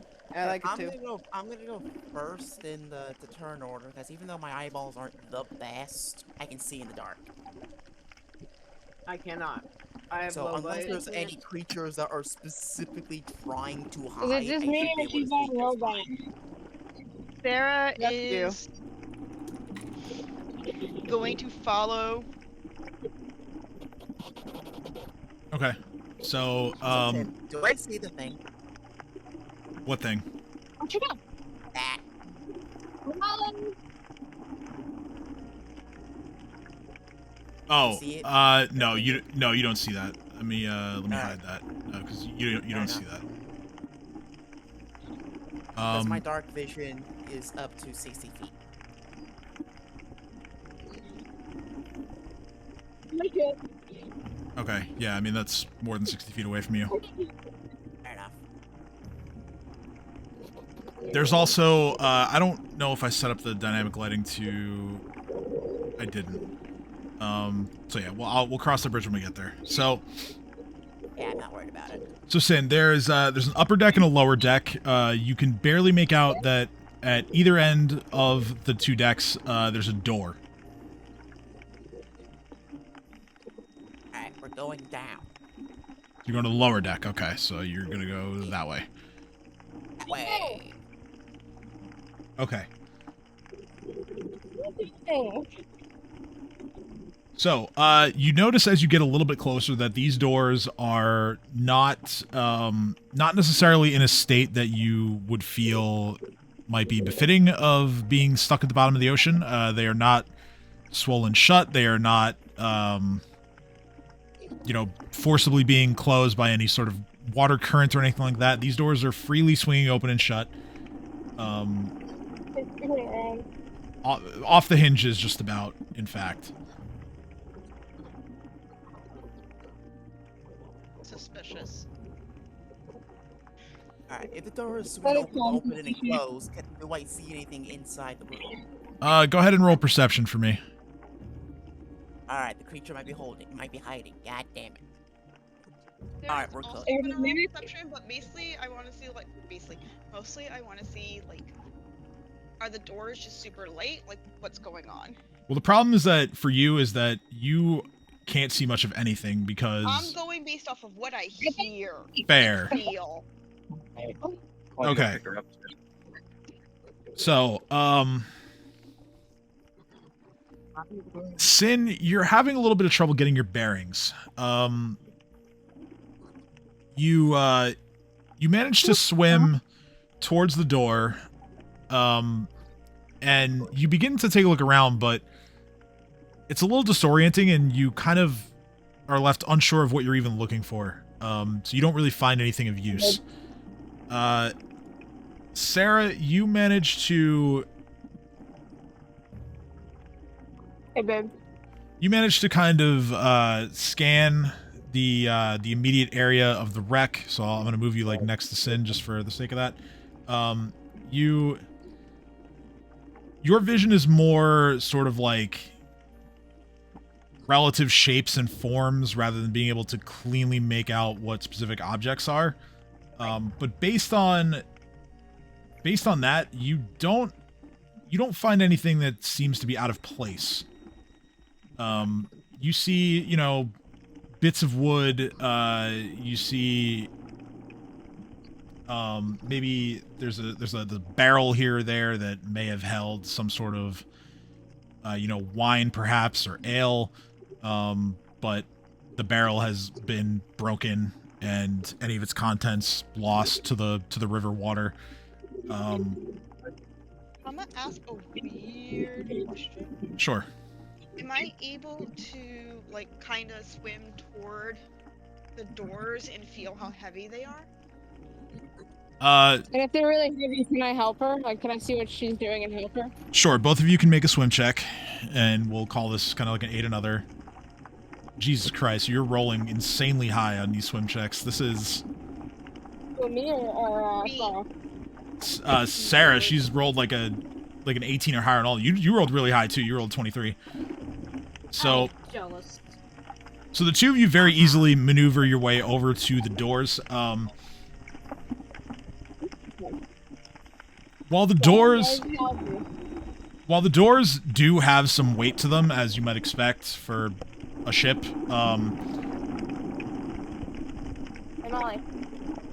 the doors, like I said, the doors aren't going to be able to be properly closed. They do swing freely, but you know, as long as you don't just, you know, try to ram your face into the door, it's not going to hurt you. And as you get a little bit closer to the entrance, you guys can each, if you want, make another perception check to see if you can spot anything inside this next room.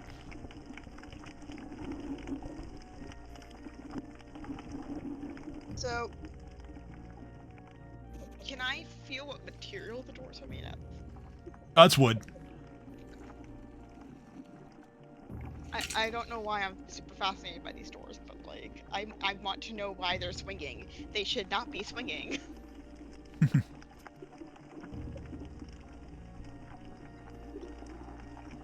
Oh, go ahead and roll perception if you like. Reef's looking for shinies. Okay, you can roll as well. Very interesting choice, fellas. How about we keep an eye out for any alligators? How are we communicating with one another? Was that discussed yet? Ask. Like, are we able to So talk we can underwater? breathe, we can talk. You can breathe. Talking is gonna be difficult. You know, you can make noises, you can say the words, but underwater it's gonna be difficult to understand each other. Yeah, that's why I have... What if I talk really loudly? That doesn't really have any bearing here. It's kind of... It's coming down more to like lip reading than being able to parse sounds. At least with me and Sarah, we would be using hand signals to like communicate with one another. That makes sense, sure. I also want to be clear that literally everyone has a loop of rope around their, like, either ankle or wrist, depending on what they chose, and they're spaced 20 feet apart. So, in the rope goes Reef, Sarah, Vandilla, Theo, Nadia, Sin, in that order. Okay, So like so far we've been moving and staying in range of each other, so it doesn't really matter because I have 150 foot, 150 foot rope. So the spacing would be 20 feet. Yeah, there hasn't been a necessity for that amount of spacing yet, so everything is legal information as of now. Okay, I just wanted to be clear about that. So even though we can't talk, if we tug on, like, we have a connection. Reef spends a few minutes looking for shinies. Reef comes up empty. Theo conducts a bit more thorough search of this room. Would be the galley of the ship. This room here. You strangely find that there's no evidence of supplies in here. Weird. Yeah, for a ship that had only been wrecked for a few days, you would have thought you'd have found something, but maybe they took all of it with them off the ship before the ship went under. Maybe. Perhaps. Maybe.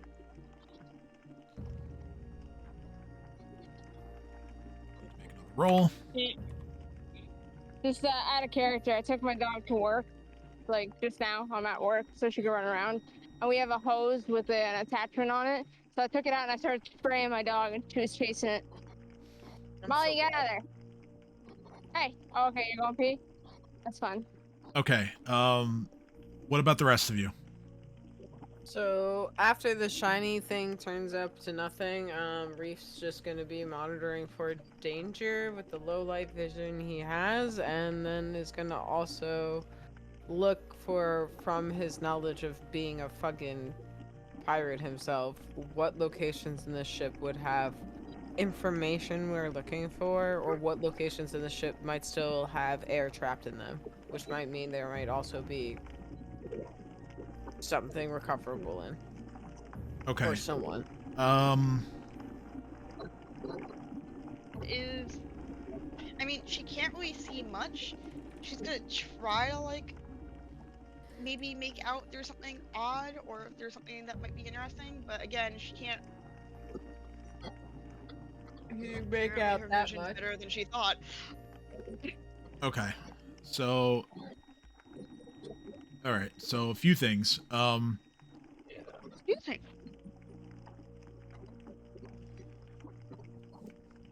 Sarah, Sorry about that. or rather, Reef is going to make this discovery first, and he is going to alert everyone. And Sarah, once Reef kind of like motions towards it, you see it too. Roughly 30 feet from Reef's position is the other half of the ship. It's like the Titanic, it broke in two? It broke in two, yes. So, Reef, in that direction, you spot a yawning wound in the ship's charred timbers allows murky water to flow through this debris-cluttered hold nearby. You see loose timbers, small fish, and dozens of identical boxes floating eerily in the quiet darkness. I'm gonna pull on the rope and point in that direction for everyone and say, let's investigate, like, motion. Mouth it, let's investigate. And then Sarah can't see point. that, but she sees the thing that Reef is pointing to. Oh, is it dark? Like, do we bring light sources? No. I have a torch, but that doesn't really help us. Cressida asked you guys about light sources and didn't really get an answer, so... I was Sarah's answer when I'll echo locate, it'll be fine. I was literally thinking that, but I said, well, I got dark vision, so I'm good. I'm good. Can I grab like a random rock from Is somewhere? it dim? Is it dark? Like, You can't have my rock. It's mine. I'm not asking for your rock. I'm asking for like a small hand-sized To the rock. GM if you can grab a rock from the bottom or in the... Yeah. There are several rocks on the floor of the river. Sure, you can grab one. I pick a random rock and use this spell. Cantrip. Oh, look at you! Perfect. All right, so you cast light, which Shut up. gives It you. was a compliment. I'm going to indicate this on your token for now. There's a 20-foot radius of light surrounding Nadia as she holds this rock. The light is going to last for just under an hour. Nice. If there's a It's a dark, cantrip, so if it can there's last a, forever. Yeah, you if can always there's a cast it dark again when it runs out. corridor- if there's like a dark corridor or light, we can have someone just yeet the rock into the room or corridor and see what's in it. Or I can pick up another rock and light it up and eat the rock. Exactly. We can get a bunch of small stones around. Yeah, And bring it then to the whenever we car. need to investigate a room, we just eat the rock inside. Hey, Reef. Wait, is Theo trying to say something? No, it's not my boyfriend. Oh. Hey, Alright. Reef. Yes. Can you hold a bunch of rocks for us? Reef just starts picking up Why rocks. don't you just do it on like the weapons and whatnot? I'm gonna like. Yeah, I mean, a weapon works for this too. It's really just any object that you can cast the light Molly, spell go in the on. car. Molly, go in the car. I think I can only light up one item at a time, though. You can only have one active at a time, yes. So Reef is just gonna carry the giant rock just above everyone who can't No, see. No. I was suggesting not one big rock, but a whole bunch of small rocks. Well, we That's can't what make I a was bunch of small rocks. We have to. DM, if we put a bunch of small rocks in a potion jar of one of the potions we just drank and is now empty, and touch that and made the whole jar glow, what if all the rocks grow if we dumped them out? No, because you're casting the spell on the potion vial and not the It was rocks. worth a shot. It was Yeah. worth a shot. Wait. So we have a dark hallway, right? But we don't. But we want to make sure that nothing's hiding in the darkness, right?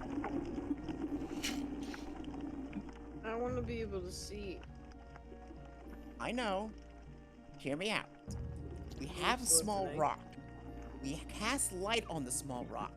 You throw the rock into the hallway where there's darkness. Reef has just yeeted the rock into the hallway he's pointing at now. Did you at least throw a rock with light? It is lit. It is the lit rock. She just counted. Nadia lit the rock and handed it to Reef, and Reef just yeeted it because you pointed at it and mouth throw the rock, and so Reef went and threw the rock. I accept this. Fuck, I'll take it. I'm gonna CM, how successful am I? I'm gonna pick up another rock first before you. So if that one becomes invisible, you'll reactivate it on the new rock. I understand. The rock just sails through the water.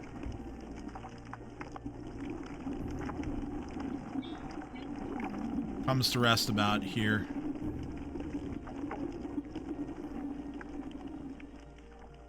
Alright, do we see anything within the light of the rock? Roll perception. Alright, Nadia, you too. Use your eyeballs. No.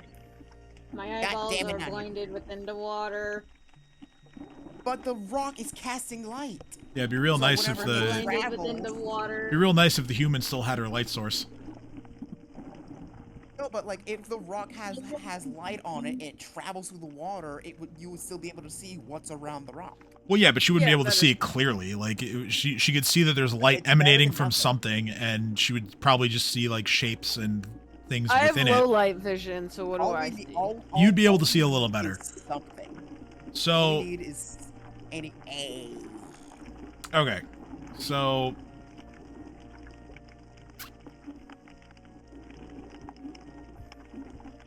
Sin and Reef, you look towards the light, and while it doesn't provide you a view of the whole other side of the shipwreck,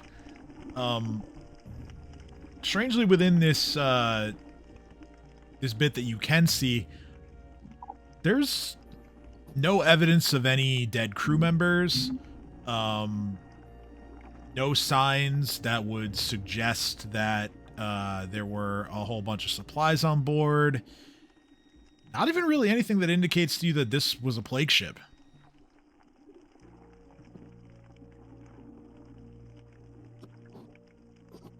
It's look up. What does this mean? There's nothing here.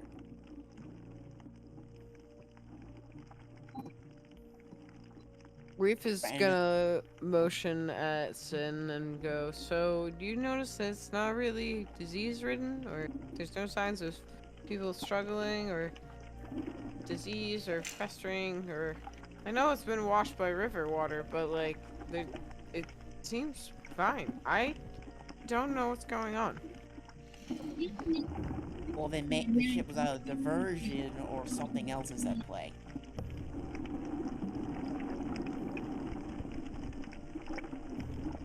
Alright, Nadia, we need a new rock. Bondilla kind of like points towards the first rock, kind of makes like a swimming in place motion, and then kind of just shrugs her shoulders. I light the rock. I light up the rock in my hand. Okay. Alright, if the rock has determined that there's no bad things about, I say we keep going, go. The fact there's no bodies is pretty sus. So Reef is gonna swim forward ahead of every... Not ahead of everyone, but with Sin, I guess. Okay, sure. Swimming's pretty for much- plebeians. I walk on the bottom. Okay, you're walking on the bottom. My point is that if we're advancing, I'm assuming Sin's here, and I'm like here, and then the rope is looping around. Yeah, that Between everyone. sounds about right. Sure. So we're Onward. approaching forward. So if there is if we spread out slightly, anyone can get caught in our net. Yeah. Certainly. I would like to do Onwards. that. We're advancing.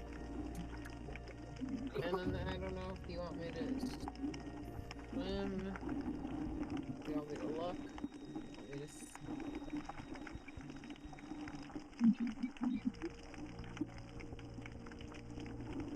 My rock. It's failed me. I'm gonna put a brand on the ship. My as I eyeball, swim my by. eyeballs do not. It's a fucking cantrip. I'm gonna do this as much as possible. I've branded the ship. Onwards. Does anyone else have to light cantrip? Nope. Yeah, I I've didn't now think burnt so. a symbol of Yaren into the fucking side of the ship. Excellent. I'm gonna hold on. I'm gonna hold on to my rock. I'm gonna throw off. Hey, Nadia, everyone you who really comes are a beacon of light. Eh? back. It's a joke, Nadia. It went right over ya. Oh, No, good it God. didn't. Reef just hits him with Right. the old "my Right. brand." How are we even talking anyway? We're underwater. You guys are talking because you're close enough. You guys are literally mouthing at each other, and if you talk slow enough, if you are within 5 feet of each other in the water and talk loudly, you can somewhat hear each other to a almost clear enough basis. Especially now that we're not struggling and running out of air because we're literally talking through the water itself. Anything farther than 5 feet, I don't think we can hear, and it's based off of what lips we're reading and what hand signals we're giving. We can say whatever we want. I don't know how much of it's actually translating, and that's up to the DM on what we've heard or Sarah's what we assuming haven't. nothing. She's just like, she's reading your minds. Yes, we're going with that. She's reading your minds. It's fine. Don't think too hard about it. Don't think too hard about it. I know I can't brand objects technically, but I'm doing it for flavor. Yeah, I don't care. It's fine. This is Reef's ship now. It may be broken, but it is his. Exactly. Exactly. I'm so. Reef might have been Holy empowered shit. by a god. He won't tell anyone, but there'll be signs. Can you actually brand people? Yes. Yeah. Oh, that's gonna be fun. Oh God. Oh no. Reef, the crimes we could commit. You can remove it, you can heal it, but it'll come back always.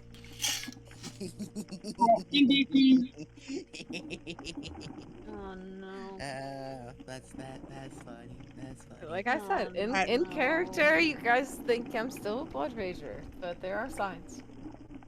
There are signs. Okay, so I'm laughing now until Reef actually friends all of us as we are part of the Hoard.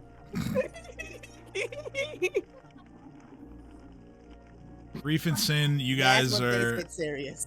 up front, proceeding forward. Which One of us. are you going, top or bottom deck? Bottom. Bottom deck. So that's gonna be down, All the good shit's at the bottom. down there. Come on. Oh Why well, didn't you go bottom first anyway? I don't know. We're Mix going and to the match. bottom because that's where all the booty is. Yeah. Why didn't you go to the bottom anyway? All right, Reef and Sin, since you guys are in the front, go ahead and roll stealth. Do I need to hide my rock? I got this. Do I need to hide my rock? Hide the rock. You're carrying the rock right now? Yeah, do I It need to hide was. it?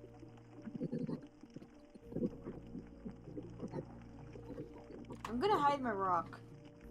Good idea. Reef. So you're ending the light spell. No, she's just physically hiding it. Okay, I mean it's still gonna give off light, but Even in a bag? Yes.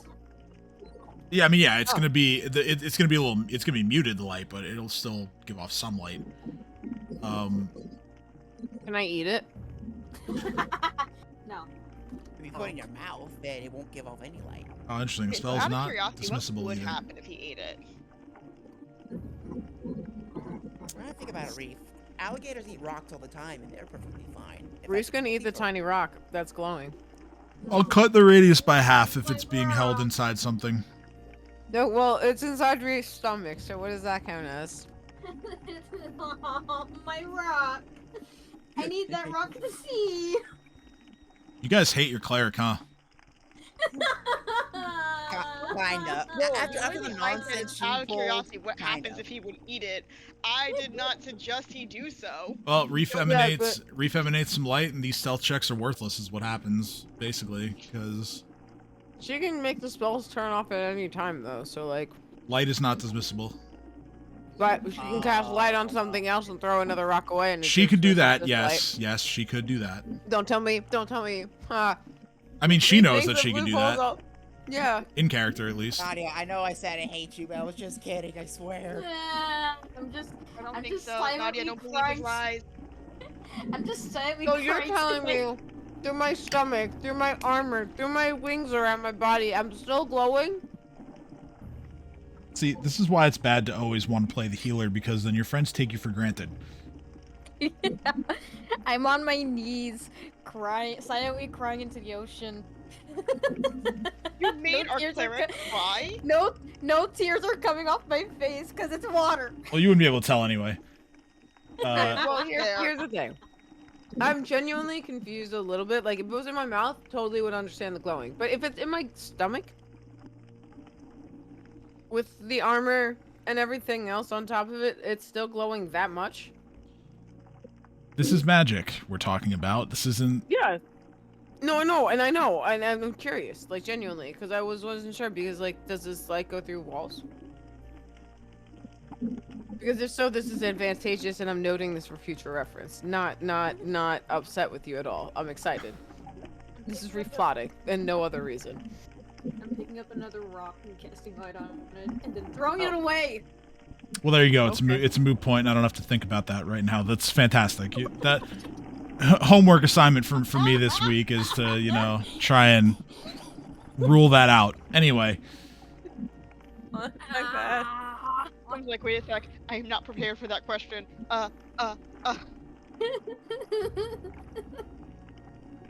Yes, I throw it away.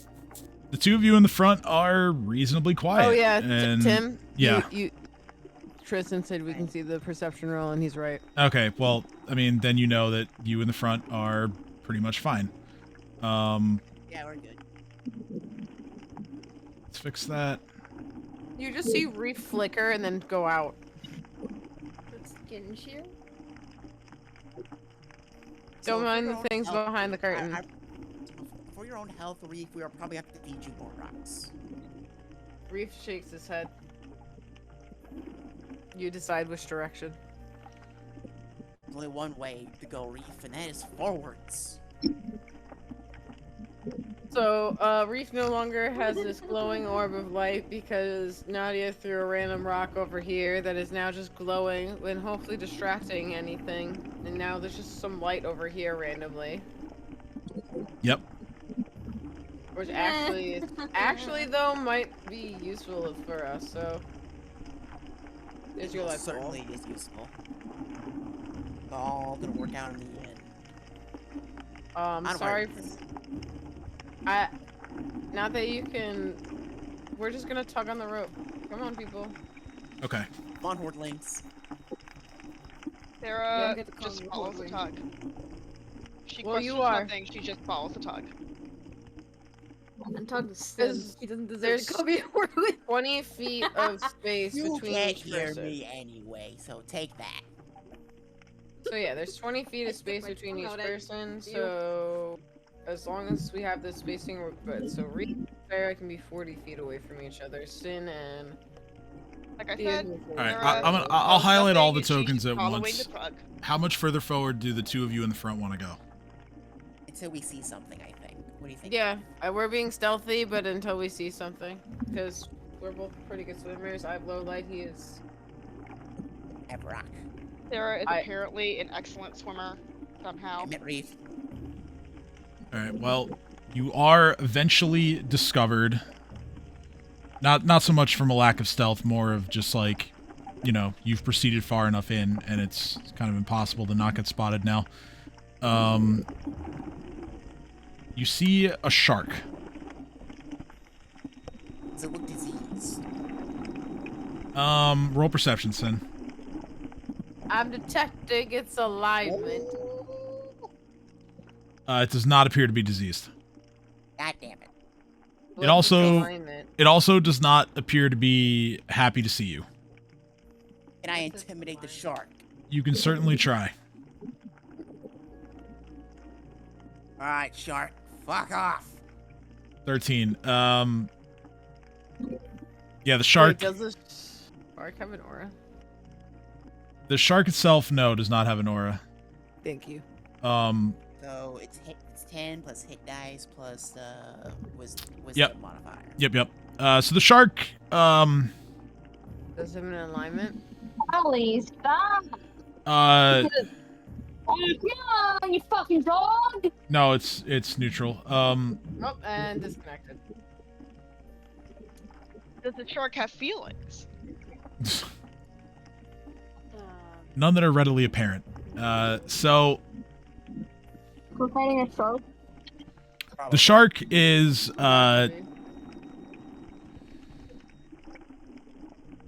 it does look around and it does believe itself to be outnumbered, but it is not deterred or sent fleeing. Oh, Tim, I have a +2 thanks to my mask. I'm always wearing it. 15. Yeah, I mean, changes anything? no, same result. Like it recognizes you. It knows that you're not here to make nice. But yeah, it's not so scared that it's gonna flee from you. Good enough for me. I just needed to where it respects my territory to where it's not gonna attack me. Then I'm happy. Well, I didn't say anything about it not going to attack you. I just said that it's not going to run. Is it at least shaken? It is shaken. I'll take it. Reef, we might have to kill the shark. He's looking at me funny. Before we fight, I am using my invocation and doing a healing aura within 30 feet of me, bitches. Okay, so Don't heal the shark, Sarah goddammit. feels that there is tension, probably literally from the rope. So she's just gonna do a bardic inspiration. Let's go. Performance, you mean? Yep, that thing. Okay. Which one?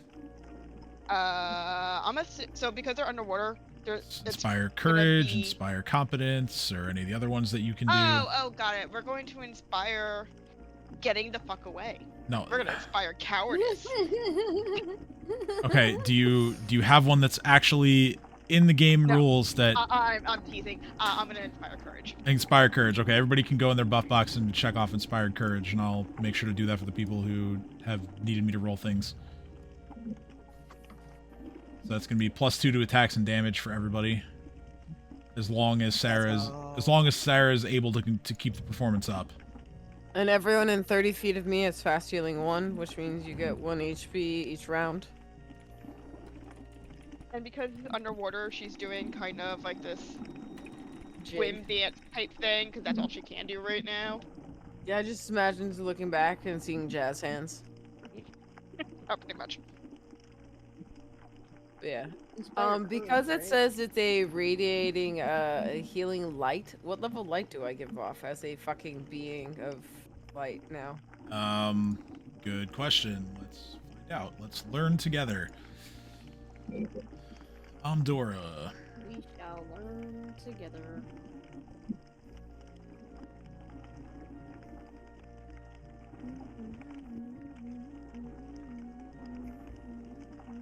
It just says it radiates a healing light for the healing one. I would say that this isn't enough to like raise the light a step because Level? it doesn't say that it does. I would say that there's just like a dim light that emanates from you that feels good to your friends while they're inside of it.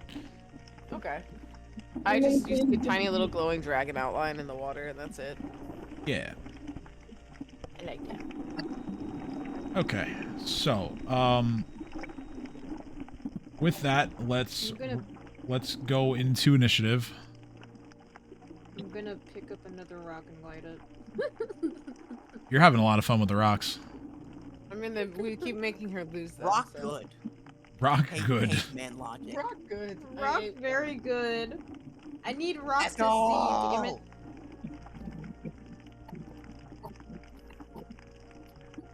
Ah! Don't worry, guys. I'm gonna win this encounter in one move. Sure. Oh no, I actually can if it works properly. I don't get caught flat-footed, and I don't lose my dex bonus to AC if the attacker is invisible, so... I don't know what you just said. You sound like you're in the water, Very ironically enough. Which is fitting, yes.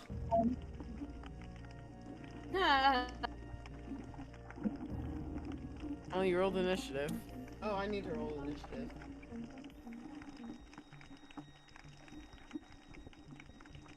I'm not doing my best lately. I just need Sarah to roll, and then we're set. Sorry. Oh yeah, we're also We're gonna still get the underwater. bends. Like, how deep underwater are we? 80 feet. Are we gonna get the bends? Are you what? Are we gonna get the bends? I don't Bends. I don't know what that means. You what? Oh, Bends. compression sickness. Oh, compression sickness. I don't. From being too deep. I don't think so. I do have the. Try Oh with yeah, no, I bends. have. Here you go, the bends. Okay, so it actually is listed in the rules. Oh. I'm sorry. I was gonna argue that might actually be a function of the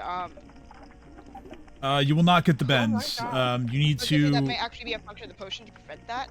You need to rise more than 100 feet in a round before you suffer ill effects, and you're not even that deep to begin with, so you won't suffer from the bends.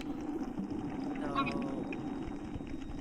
Okay, so Theo is first to act. Now, fighting underwater is going to be a bit different than other places. Obviously, terrestrial combat being the alternative. Non-magical fire does not work, as you might expect. Any spell casting is going to be mostly unaffected because you have a water breathing potion in effect. Ranged attacks are going to suffer pretty greatly. Any ranged attack takes a -2 for every 5 feet of water between you and the target. And then all slashing and bludgeoning damage is halved underwater, as well as taking a -2 to attack. Piercing weapons are unaffected. Okay, so basically I'm ill-equipped for this. Why is it not effective? What? What is why is what? Slashing. Like, what's the penalty? It's -2 to hit and half damage. Motherfucker. I like it. Piercing melee is unaffected because you can't like swing a weapon that you're attempting to slash or bludgeon someone with as quickly underwater as you would be able to on land. But a thrusting motion is more or less unaffected. So that's why piercing weapons are still good. I believe it's slashing, bludgeoning, slashing, bludgeoning, slashing. I have a theme, guys. So I'm not very useful in combat right now. Got it. Oh, and also thrown weapons are subject to the same rules as ranged weapons. Can I wield a large javelin? You can at a penalty. What's the penalty? I think it's -2 per size category, so just -2. Can I use my longbow? So, yes, you can, but there's going to be a severe attack roll penalty because of having to travel through water. Okay, we'll try it. Okay, so 24. 24 minus 2, 4, 6, 8, 10, 12, 14. That becomes a 10. That misses. Well, we tried it once. Well, Now- if the shark's flat-footed, does that have anything to do with it? Still a miss. Fair enough. I think magic Big difference for swimming. I'm sorry? Does flat-footed matter if we're like underwater? It matters based on the rules surrounding initiative. So, Okay. you are flat-footed in the first round until you act. So the shark is flat-footed to Theo and nobody else the flat-footed is shark is flat-footed to everyone except Vondilla because Vondilla is the only one that acts after her. Got it. Okay. I really want to kill something by branding it. That was a move and a longbow shot. Theo, anything else? I cannot. Okay. Sarah, go ahead. I'm trying to get a picture of another goal. I am way behind, so it's not gonna work. All right.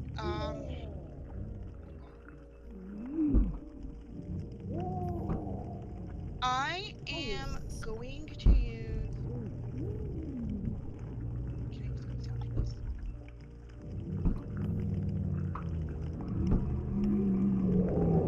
I am going to use ghost sound to make a sound behind the shark. Okay. Sure. What sort of sound? I'm gonna make it sound like a whatever is most tasty to a shark. Okay. Salmon. Like a spoiled fish or something, like something that a shark would be like, ooh, dinner that like is not going to really fight me. All right. So the shark rolls a natural 1 on the save, so it is going to believe your illusory sound. It's gonna kind of just like start like I'm moving the token, but it's not actually moving. It's kind of just like spinning in circles in place, trying to determine where the sound came from and how best to get there. So for the moment, it is a bit disoriented by your illusion.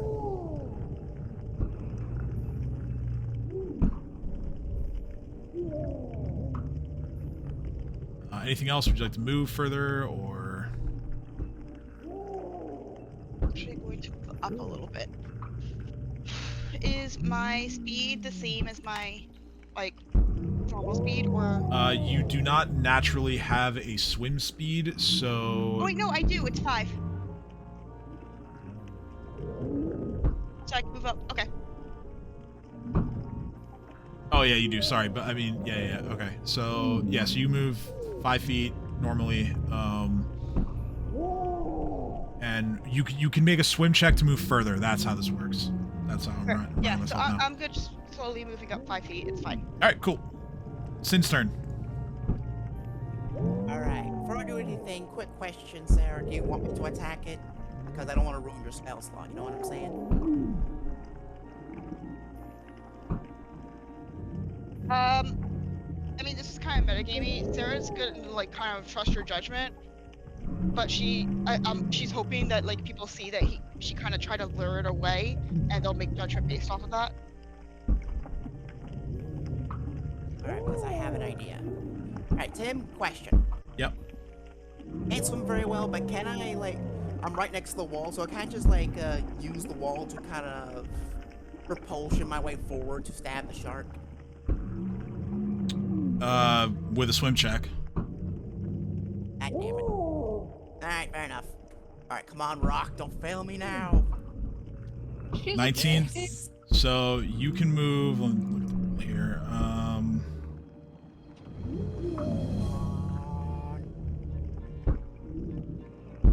So it says you can move up to a quarter of your speed as a move action. You can move half of your speed as a full round action, so we can maybe rule that this is a charge? Oh, I totally want to charge. Okay, so we'll rule this as a charge. That gets you 20 feet, so you can get right up into the shark's grill. Yes. Alright, Tim. This Master Surgery is at a +2. I mean, not +2. It's a +12, but it's a -2 because, you know, it's a slashing weapon, but then it's Yeah, no, I know. again because I'm charging. Yeah. So, normal roll. It's over! Please don't get 17 hits. So 17 becomes 15. That... Well, no, because, you know, I'm charging. Right, yes, I'm sorry, you're right. That eliminates the penalty, you're correct. A 15 would hit anyway. So it does hit, Alright, Tim. Go time. Because it's flat-footed, you get sneak attack. It's flat-footed because it's sneak attack. And I'm sacrificing all of my sneak attacks to increase my intimidate, and I get a free intimidate off. Okay. So this intimidate is at a +20. Yeah. 47. It's actually a +10, not 20. No, I mean, like, I'm naturally plus. Oh, you mean total. Okay, gotcha. So that is 37. Fair enough, that's 37, not 47. 37. So 37 to intimidate. that is quite high. It is going to be frightened.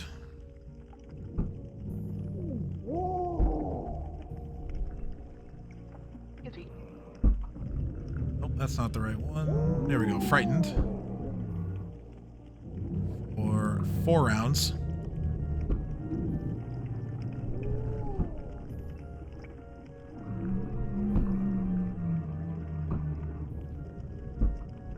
So that means it must flee from you.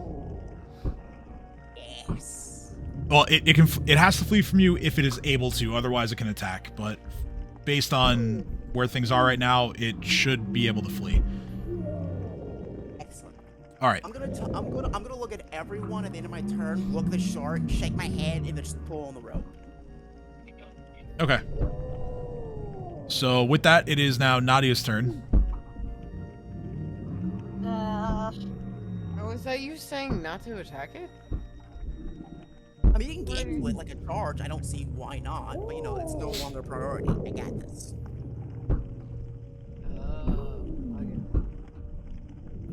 I'm just gonna skip my turn. Everybody. Can't skip your turn and move. God damn it.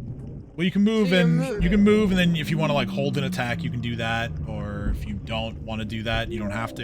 You know, just. I mean, you can also do nothing. I'm not saying you can't do nothing. You can. I'm just telling you that you can still do things even if you don't want them to attack. But up to you. I don't know what to do. Okay, well, use your noodle. You can, you can try to do something. I mean, but I get it. I get it. I'm If you ready to attack. okay, what are you readying? You can ready a spell. You can ready an attack. I'm gonna ready a glaive attack if the shark comes too close. Okay, we can do that. All right, Reef's turn. Reef, fly through the water. I kind of want to be honest. If penguins can do it, so can you. I think I can. I mean, technically you're swimming. You're not flying, but Hey, what's the difference between swimming and flying than just the place where you are, so you can fly? it's a completely different set of motions. But I'll allow it this one time. You can you propel yourself in whichever direction you want to go. You can, much like Sin, you can move a quarter of your speed and it'll be your move action, or you can move up to half your speed and it's a full round. So Even though I'm trained in swimming? yeah, that's because you don't have a natural swim speed of more than just the base, like 5 feet. So those are the rules for. My swim speed is 10 feet. It is 10 feet. Okay, but that's fine. So move me forward 10 feet. So yeah, you can do that, or as a full round action, you can move up to half of your ground speed. You know, if you. Move me 10 feet forward. Okay. Oh, you have long arms. Hit that bitch. So that's your move action, and then yeah, you can reach. You still have your reach. I have 10-foot arms and I'm holding a goddamn glaive. So yeah. Mm-hmm. Bonk. Okay. Let's see. 15 becomes 13. 13 does not hit. Well, now I'm bracing myself. Okay, fair. So now, just from fucking 10 feet away, I'm just braced against this shark charging at us. I'm ready. I have my turn. Okay. The shark, Watch this. as it is frightened, the shark must flee if it is able to. It is going to do so. Let's see. Its speed is. Oh, it's a fast boy. All right.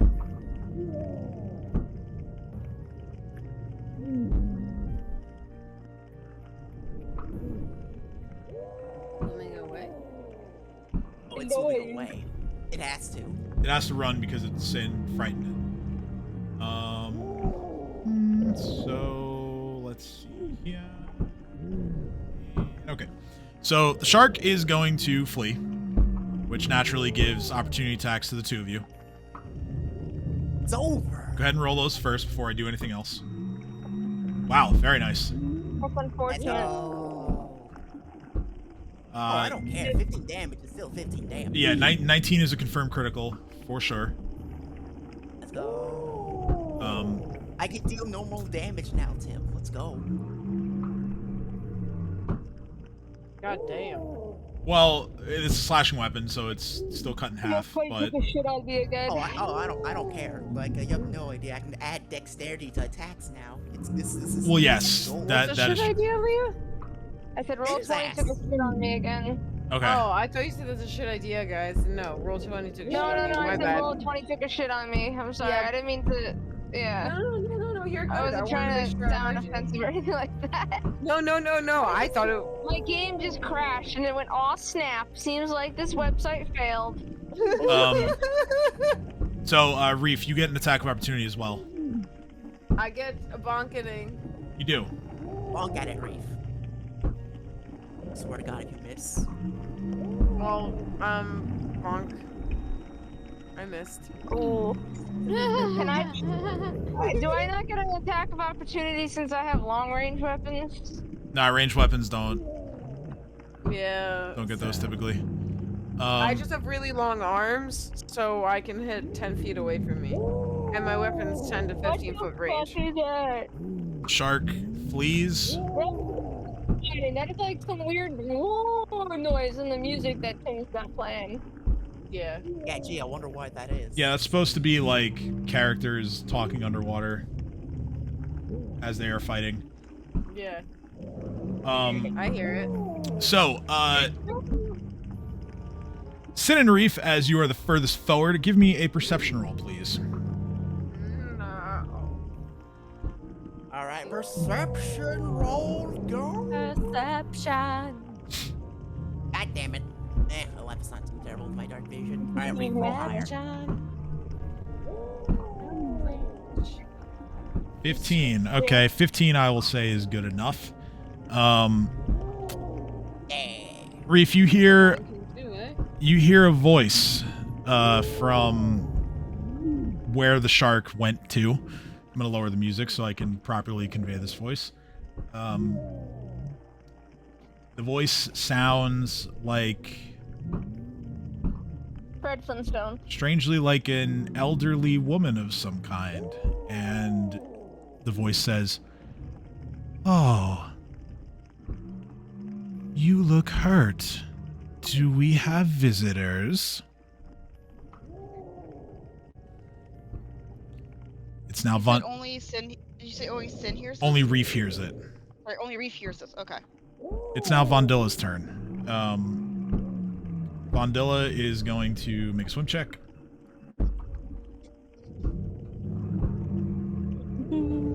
She's able to move 10 feet. So Reef is just swirling his head back and forth and asking, "Did anyone else hear that? No, no one. Just anyone?" Sin just shakes his head for no.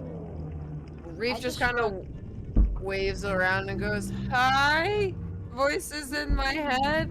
Say hello to my friends." I'm just shrugging. Concerned. Vondilla is going to hold a spell.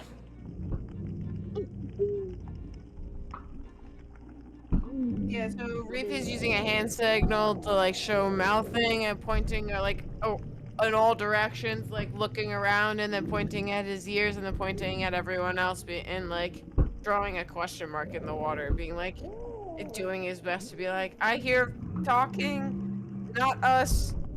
Somewhere. You guys here?" Again, I shrug. Top of the round, Yeah, Theo's so- turn. Alright, I will. I guess I'll move forward. Okay, make a swim check, please. Okay. Where the fuck is my. Oh, yeah, that's right. Roll 20 crashed on me again, so I have to open up everything again. I mean, I can just roll it if you want. No, I'll roll it. Okay. That way I can blame my own failures on myself instead of you. Appreciate that. I feel it. I do the same. It's understandable. All right, so 16, you can move up to 10 feet as a move action, or you can move. What's your ground speed? 30. You can move 15 feet as a full round action. Up to you. I will move 15? Is that 15? That looks right. Yeah. I don't think being underwater. All right. So now at this point, let's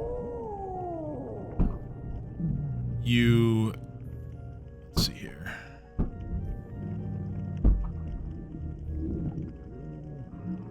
Yeah. All right. So at this point, you're gonna see the source of the voice.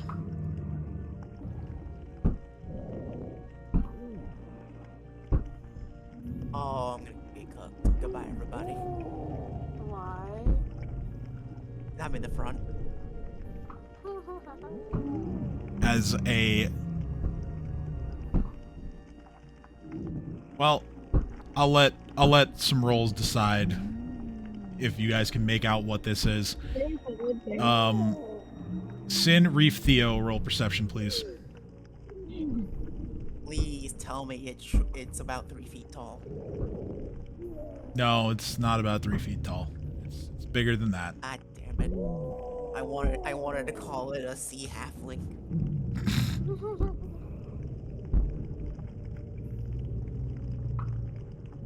I might call it a sea halfling anyway. Just in order to survive in the ocean, they grew a bit bigger.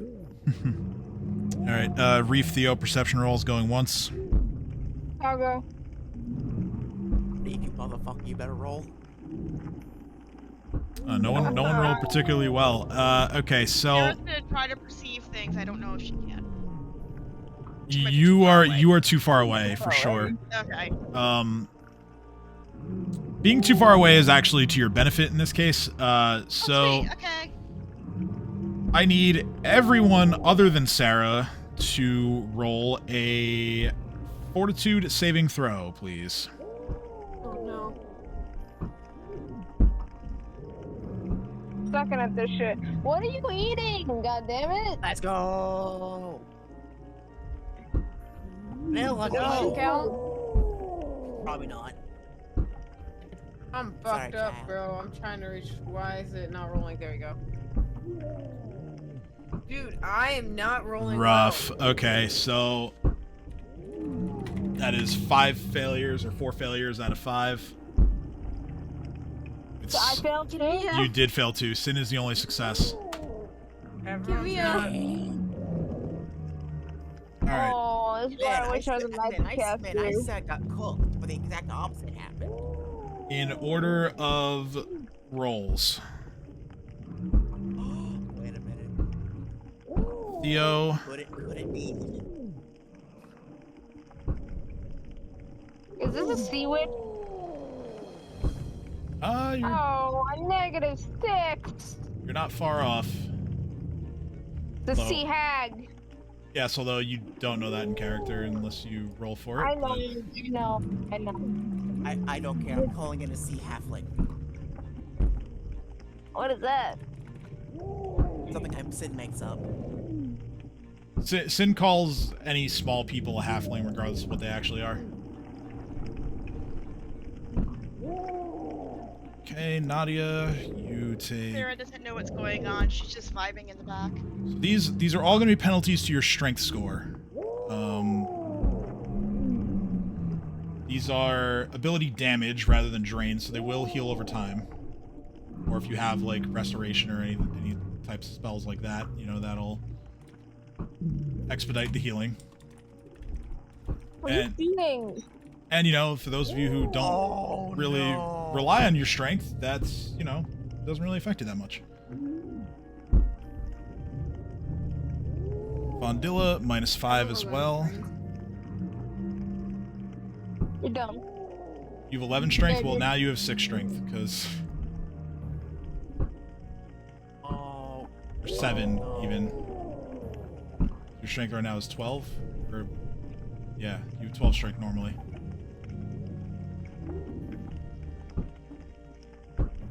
So It was in. Vondilla... It was just a test. Right there.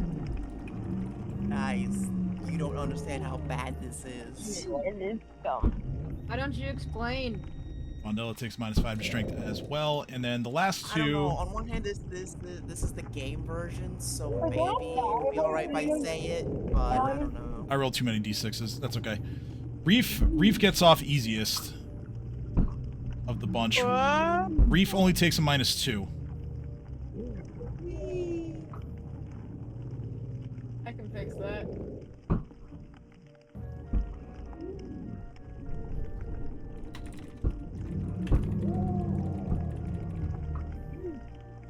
I have to go to bed soon, so I gotta get up for work. Alright. Well, now I can proceed with the rest of this creature's turn. So, Oh, it's not The rest? yep. Oh no. So, let's see here. Next is... This creature is going to stare at Sin, noticing that he was unaffected by her aura, which Sin, you can no longer be affected by the aura because you made the save. Oh, thank goodness. Is it staring at me to do something, or is it just not just looking at me angrily? Make a fortitude saving throw. Oh no. Come You just on! had to ask. You just had to ask. It would have happened regardless. Let's You don't know that. go. You Wait, don't hold know on, that. you're wrong. 24. Okay, you are good, and you are unaffected by the creature's evil eye curse. I have no idea what that is, but I don't like any of those words, actually. First one had evil eye one time. She is going to move. No, she did. I remember that. Yeah, she did through her witch abilities. Shit. No, this is the last thing she does. Is she just engages in melee with you. She doesn't. She doesn't have any more actions. She just moves to engage. Oh, thank goodness. All right, Sarah, you are now within the aura, so I need a fortitude saving throw from you, please.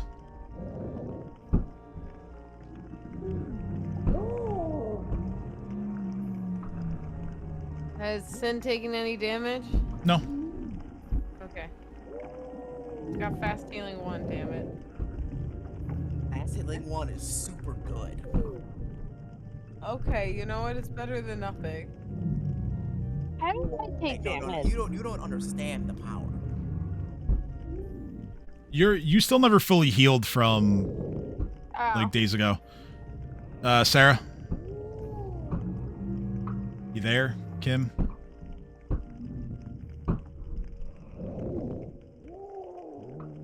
I just heard her. Hey, Sarah. Motherfucker. Sarah. I'm gonna move things along here. Missing. Alright, Sarah's went missing. Okay, tense. Oh no. Sarah is affected by the aura. Well, yeah.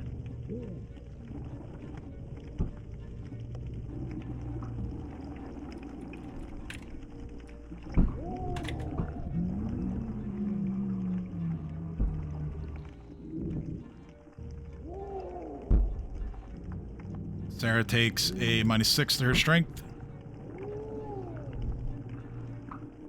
She's going to... Sorry. Hello, welcome back.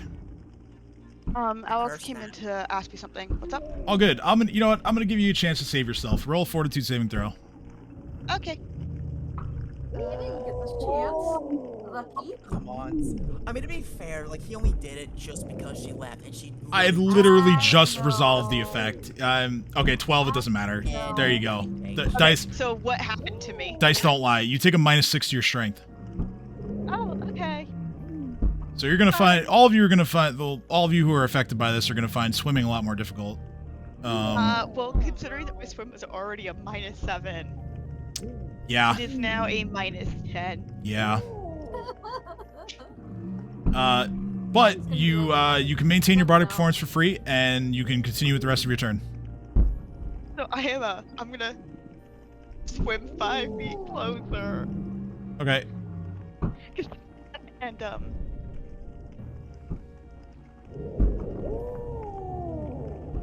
Why didn't you decide to come down here?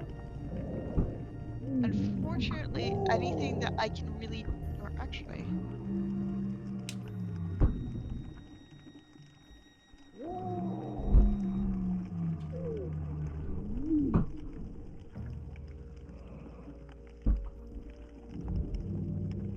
a fortitude saving throw does not count as a skill check, correct? No. Okay. In that case, I am just going to try to use my bow, mainly because any of the sound stuff that I do underwater is not going to work well, especially since I'm near the back. Okay, well, I mean... I haven't said how sound spells are going to be affected. You don't know, but... Up to you. I'm considering physics. That's fair. Doesn't sound travel faster underwater than than in the air? It's a good Well, that question. and I also- don't know. All of you are in front of me. Yeah, that's also true. If it's a spell that affects allies, then... Yeah. Alright, I so, don't short know bow. my allies, so I'm Just for posterity, 12, 10, 8, 6, 4, 2, 0, negative 2, 4, 6, 8, negative 10. That's a miss. Yeah, I Does that mean assume. that Like, flipped I'm around a and try. goes into your eye? An attempt was I'm a made. try. Yes, an attempt was made, and I end my turn of continuing my bardic performance. Okay. So, Sin, you're up. All right. Before I do anything, I turn back to Reef and I quickly say, "Listen, you son of a bitch! If any of them lose consciousness, you cut this rope and save them. Got it?" Reef nods. All right. I turn back around and then I activate rage. Okay. What about you? Well, I can't hear you, so you can't hear me, so fuck you. All right. What about you? God damn. Desperately mouth to you, waving my arms. Wait a minute. How come my thingies didn't change?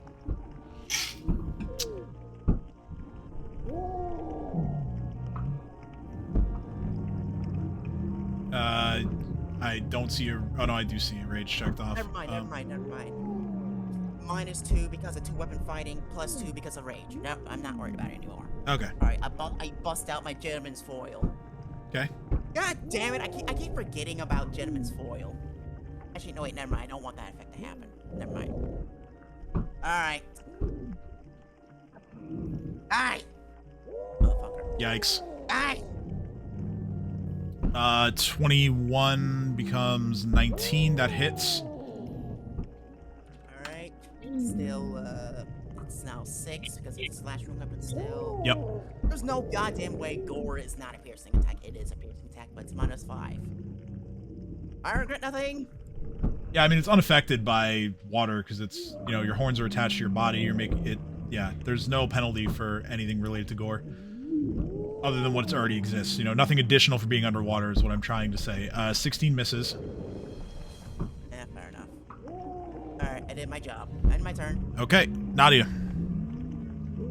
What? It's your turn. Before I end my turn, can I just move right here real quick? Yeah, definitely. Definitely. Okay, cool. I'm just gonna move the foot 5 feet forward again. Alright, so you swim forward. Can I swim forward some more, or am I just stuck there now? You have to make a swim check to go any further. Okay. I'm gonna fail. Well, yeah, with that attitude, sure. Dice gods will do as you ask. Yeah, no, you're staying right there. You still have a standard action if you'd like to utilize it. I'm gonna ready my glaive. Alright, so you're just continuing to ready a glaive. Got it. Alright. Reef, your turn. Yep. Alright, so Reef is going to take a second to try to get a bit closer to her. Okay. I only move 10 feet. But I only want to move 5 feet anyway. Yeah. And in doing so, is going to cast Hedging Weapons. Oh, it didn't. Alright, well, I'll copy and paste that. Theo regains another hit point as your aura activates at the start of your turn. Oh, yeah, sorry. I meant to put all these in, and then I went to New York, and I just... It's all good. Alright, the weapon takes shape of your deity's favorite weapon. So I don't know what the hell Yaren's weapon. Curved dagger. Curved dagger. Okay.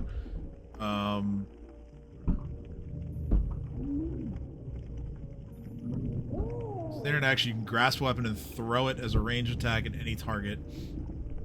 You can see within 30 feet. Okay. You gain a +1. Yeah, +1 deflection bonus to your AC. So we'll throw that in there. Although it's going to go away if you throw the dagger this turn. No, I'm leaving it up for now. It counts as my standard action. So Oh, it's true. Yeah, yeah. So I just have this Hoard floating around me, and then I'm gonna also rage. Alright, so rage activated.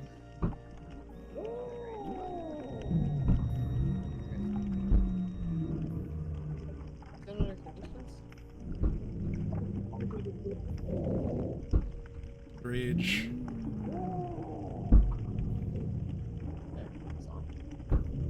And I'm going to taunt her effectively.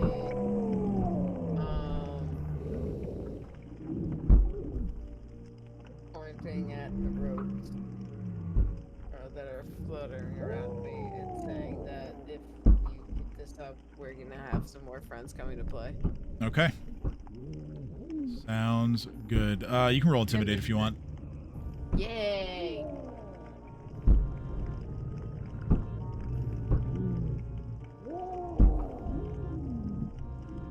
$15. Not high enough, I don't think. Let's see.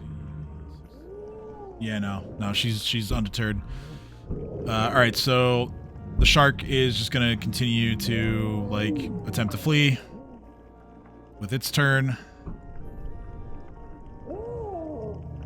Vondilla.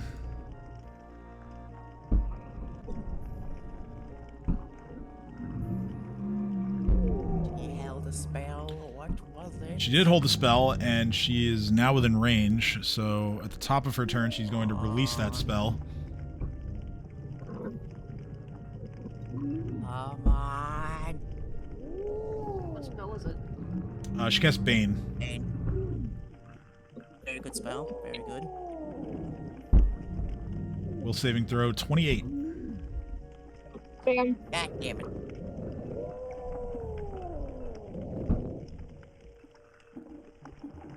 And she's gonna move 5 feet forward. Theo's turn. My computer is dying. Oh, getting comfortable. Yeah.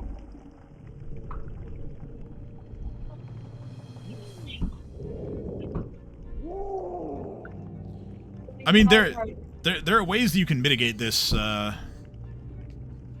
this debuff. You study target. You could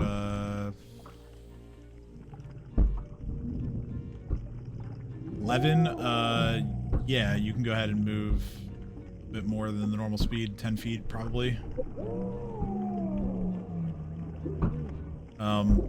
If you'd like to attempt to charge, you can get all the way to the enemy. Yeah,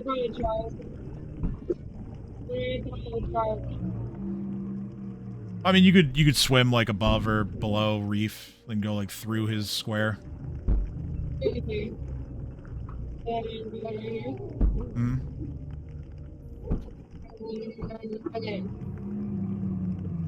It's pretty good. That drops to a 20 and a 17. Both of those hit.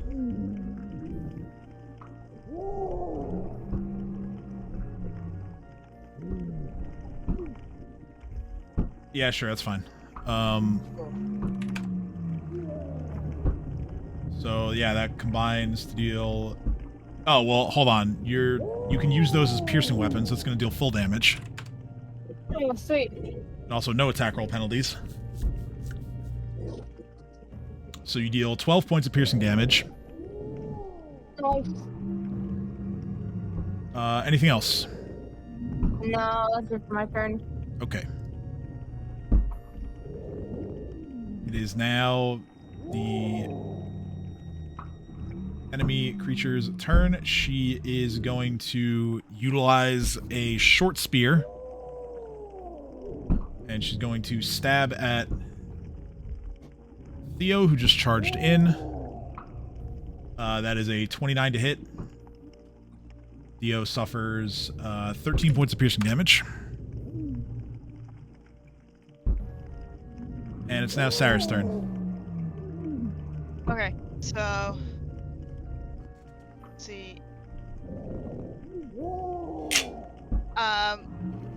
So my swim is still 5. I'm assuming if I use my whole action to move forward, how? You can pass a swim check to use your whole action to move 20 feet. Let's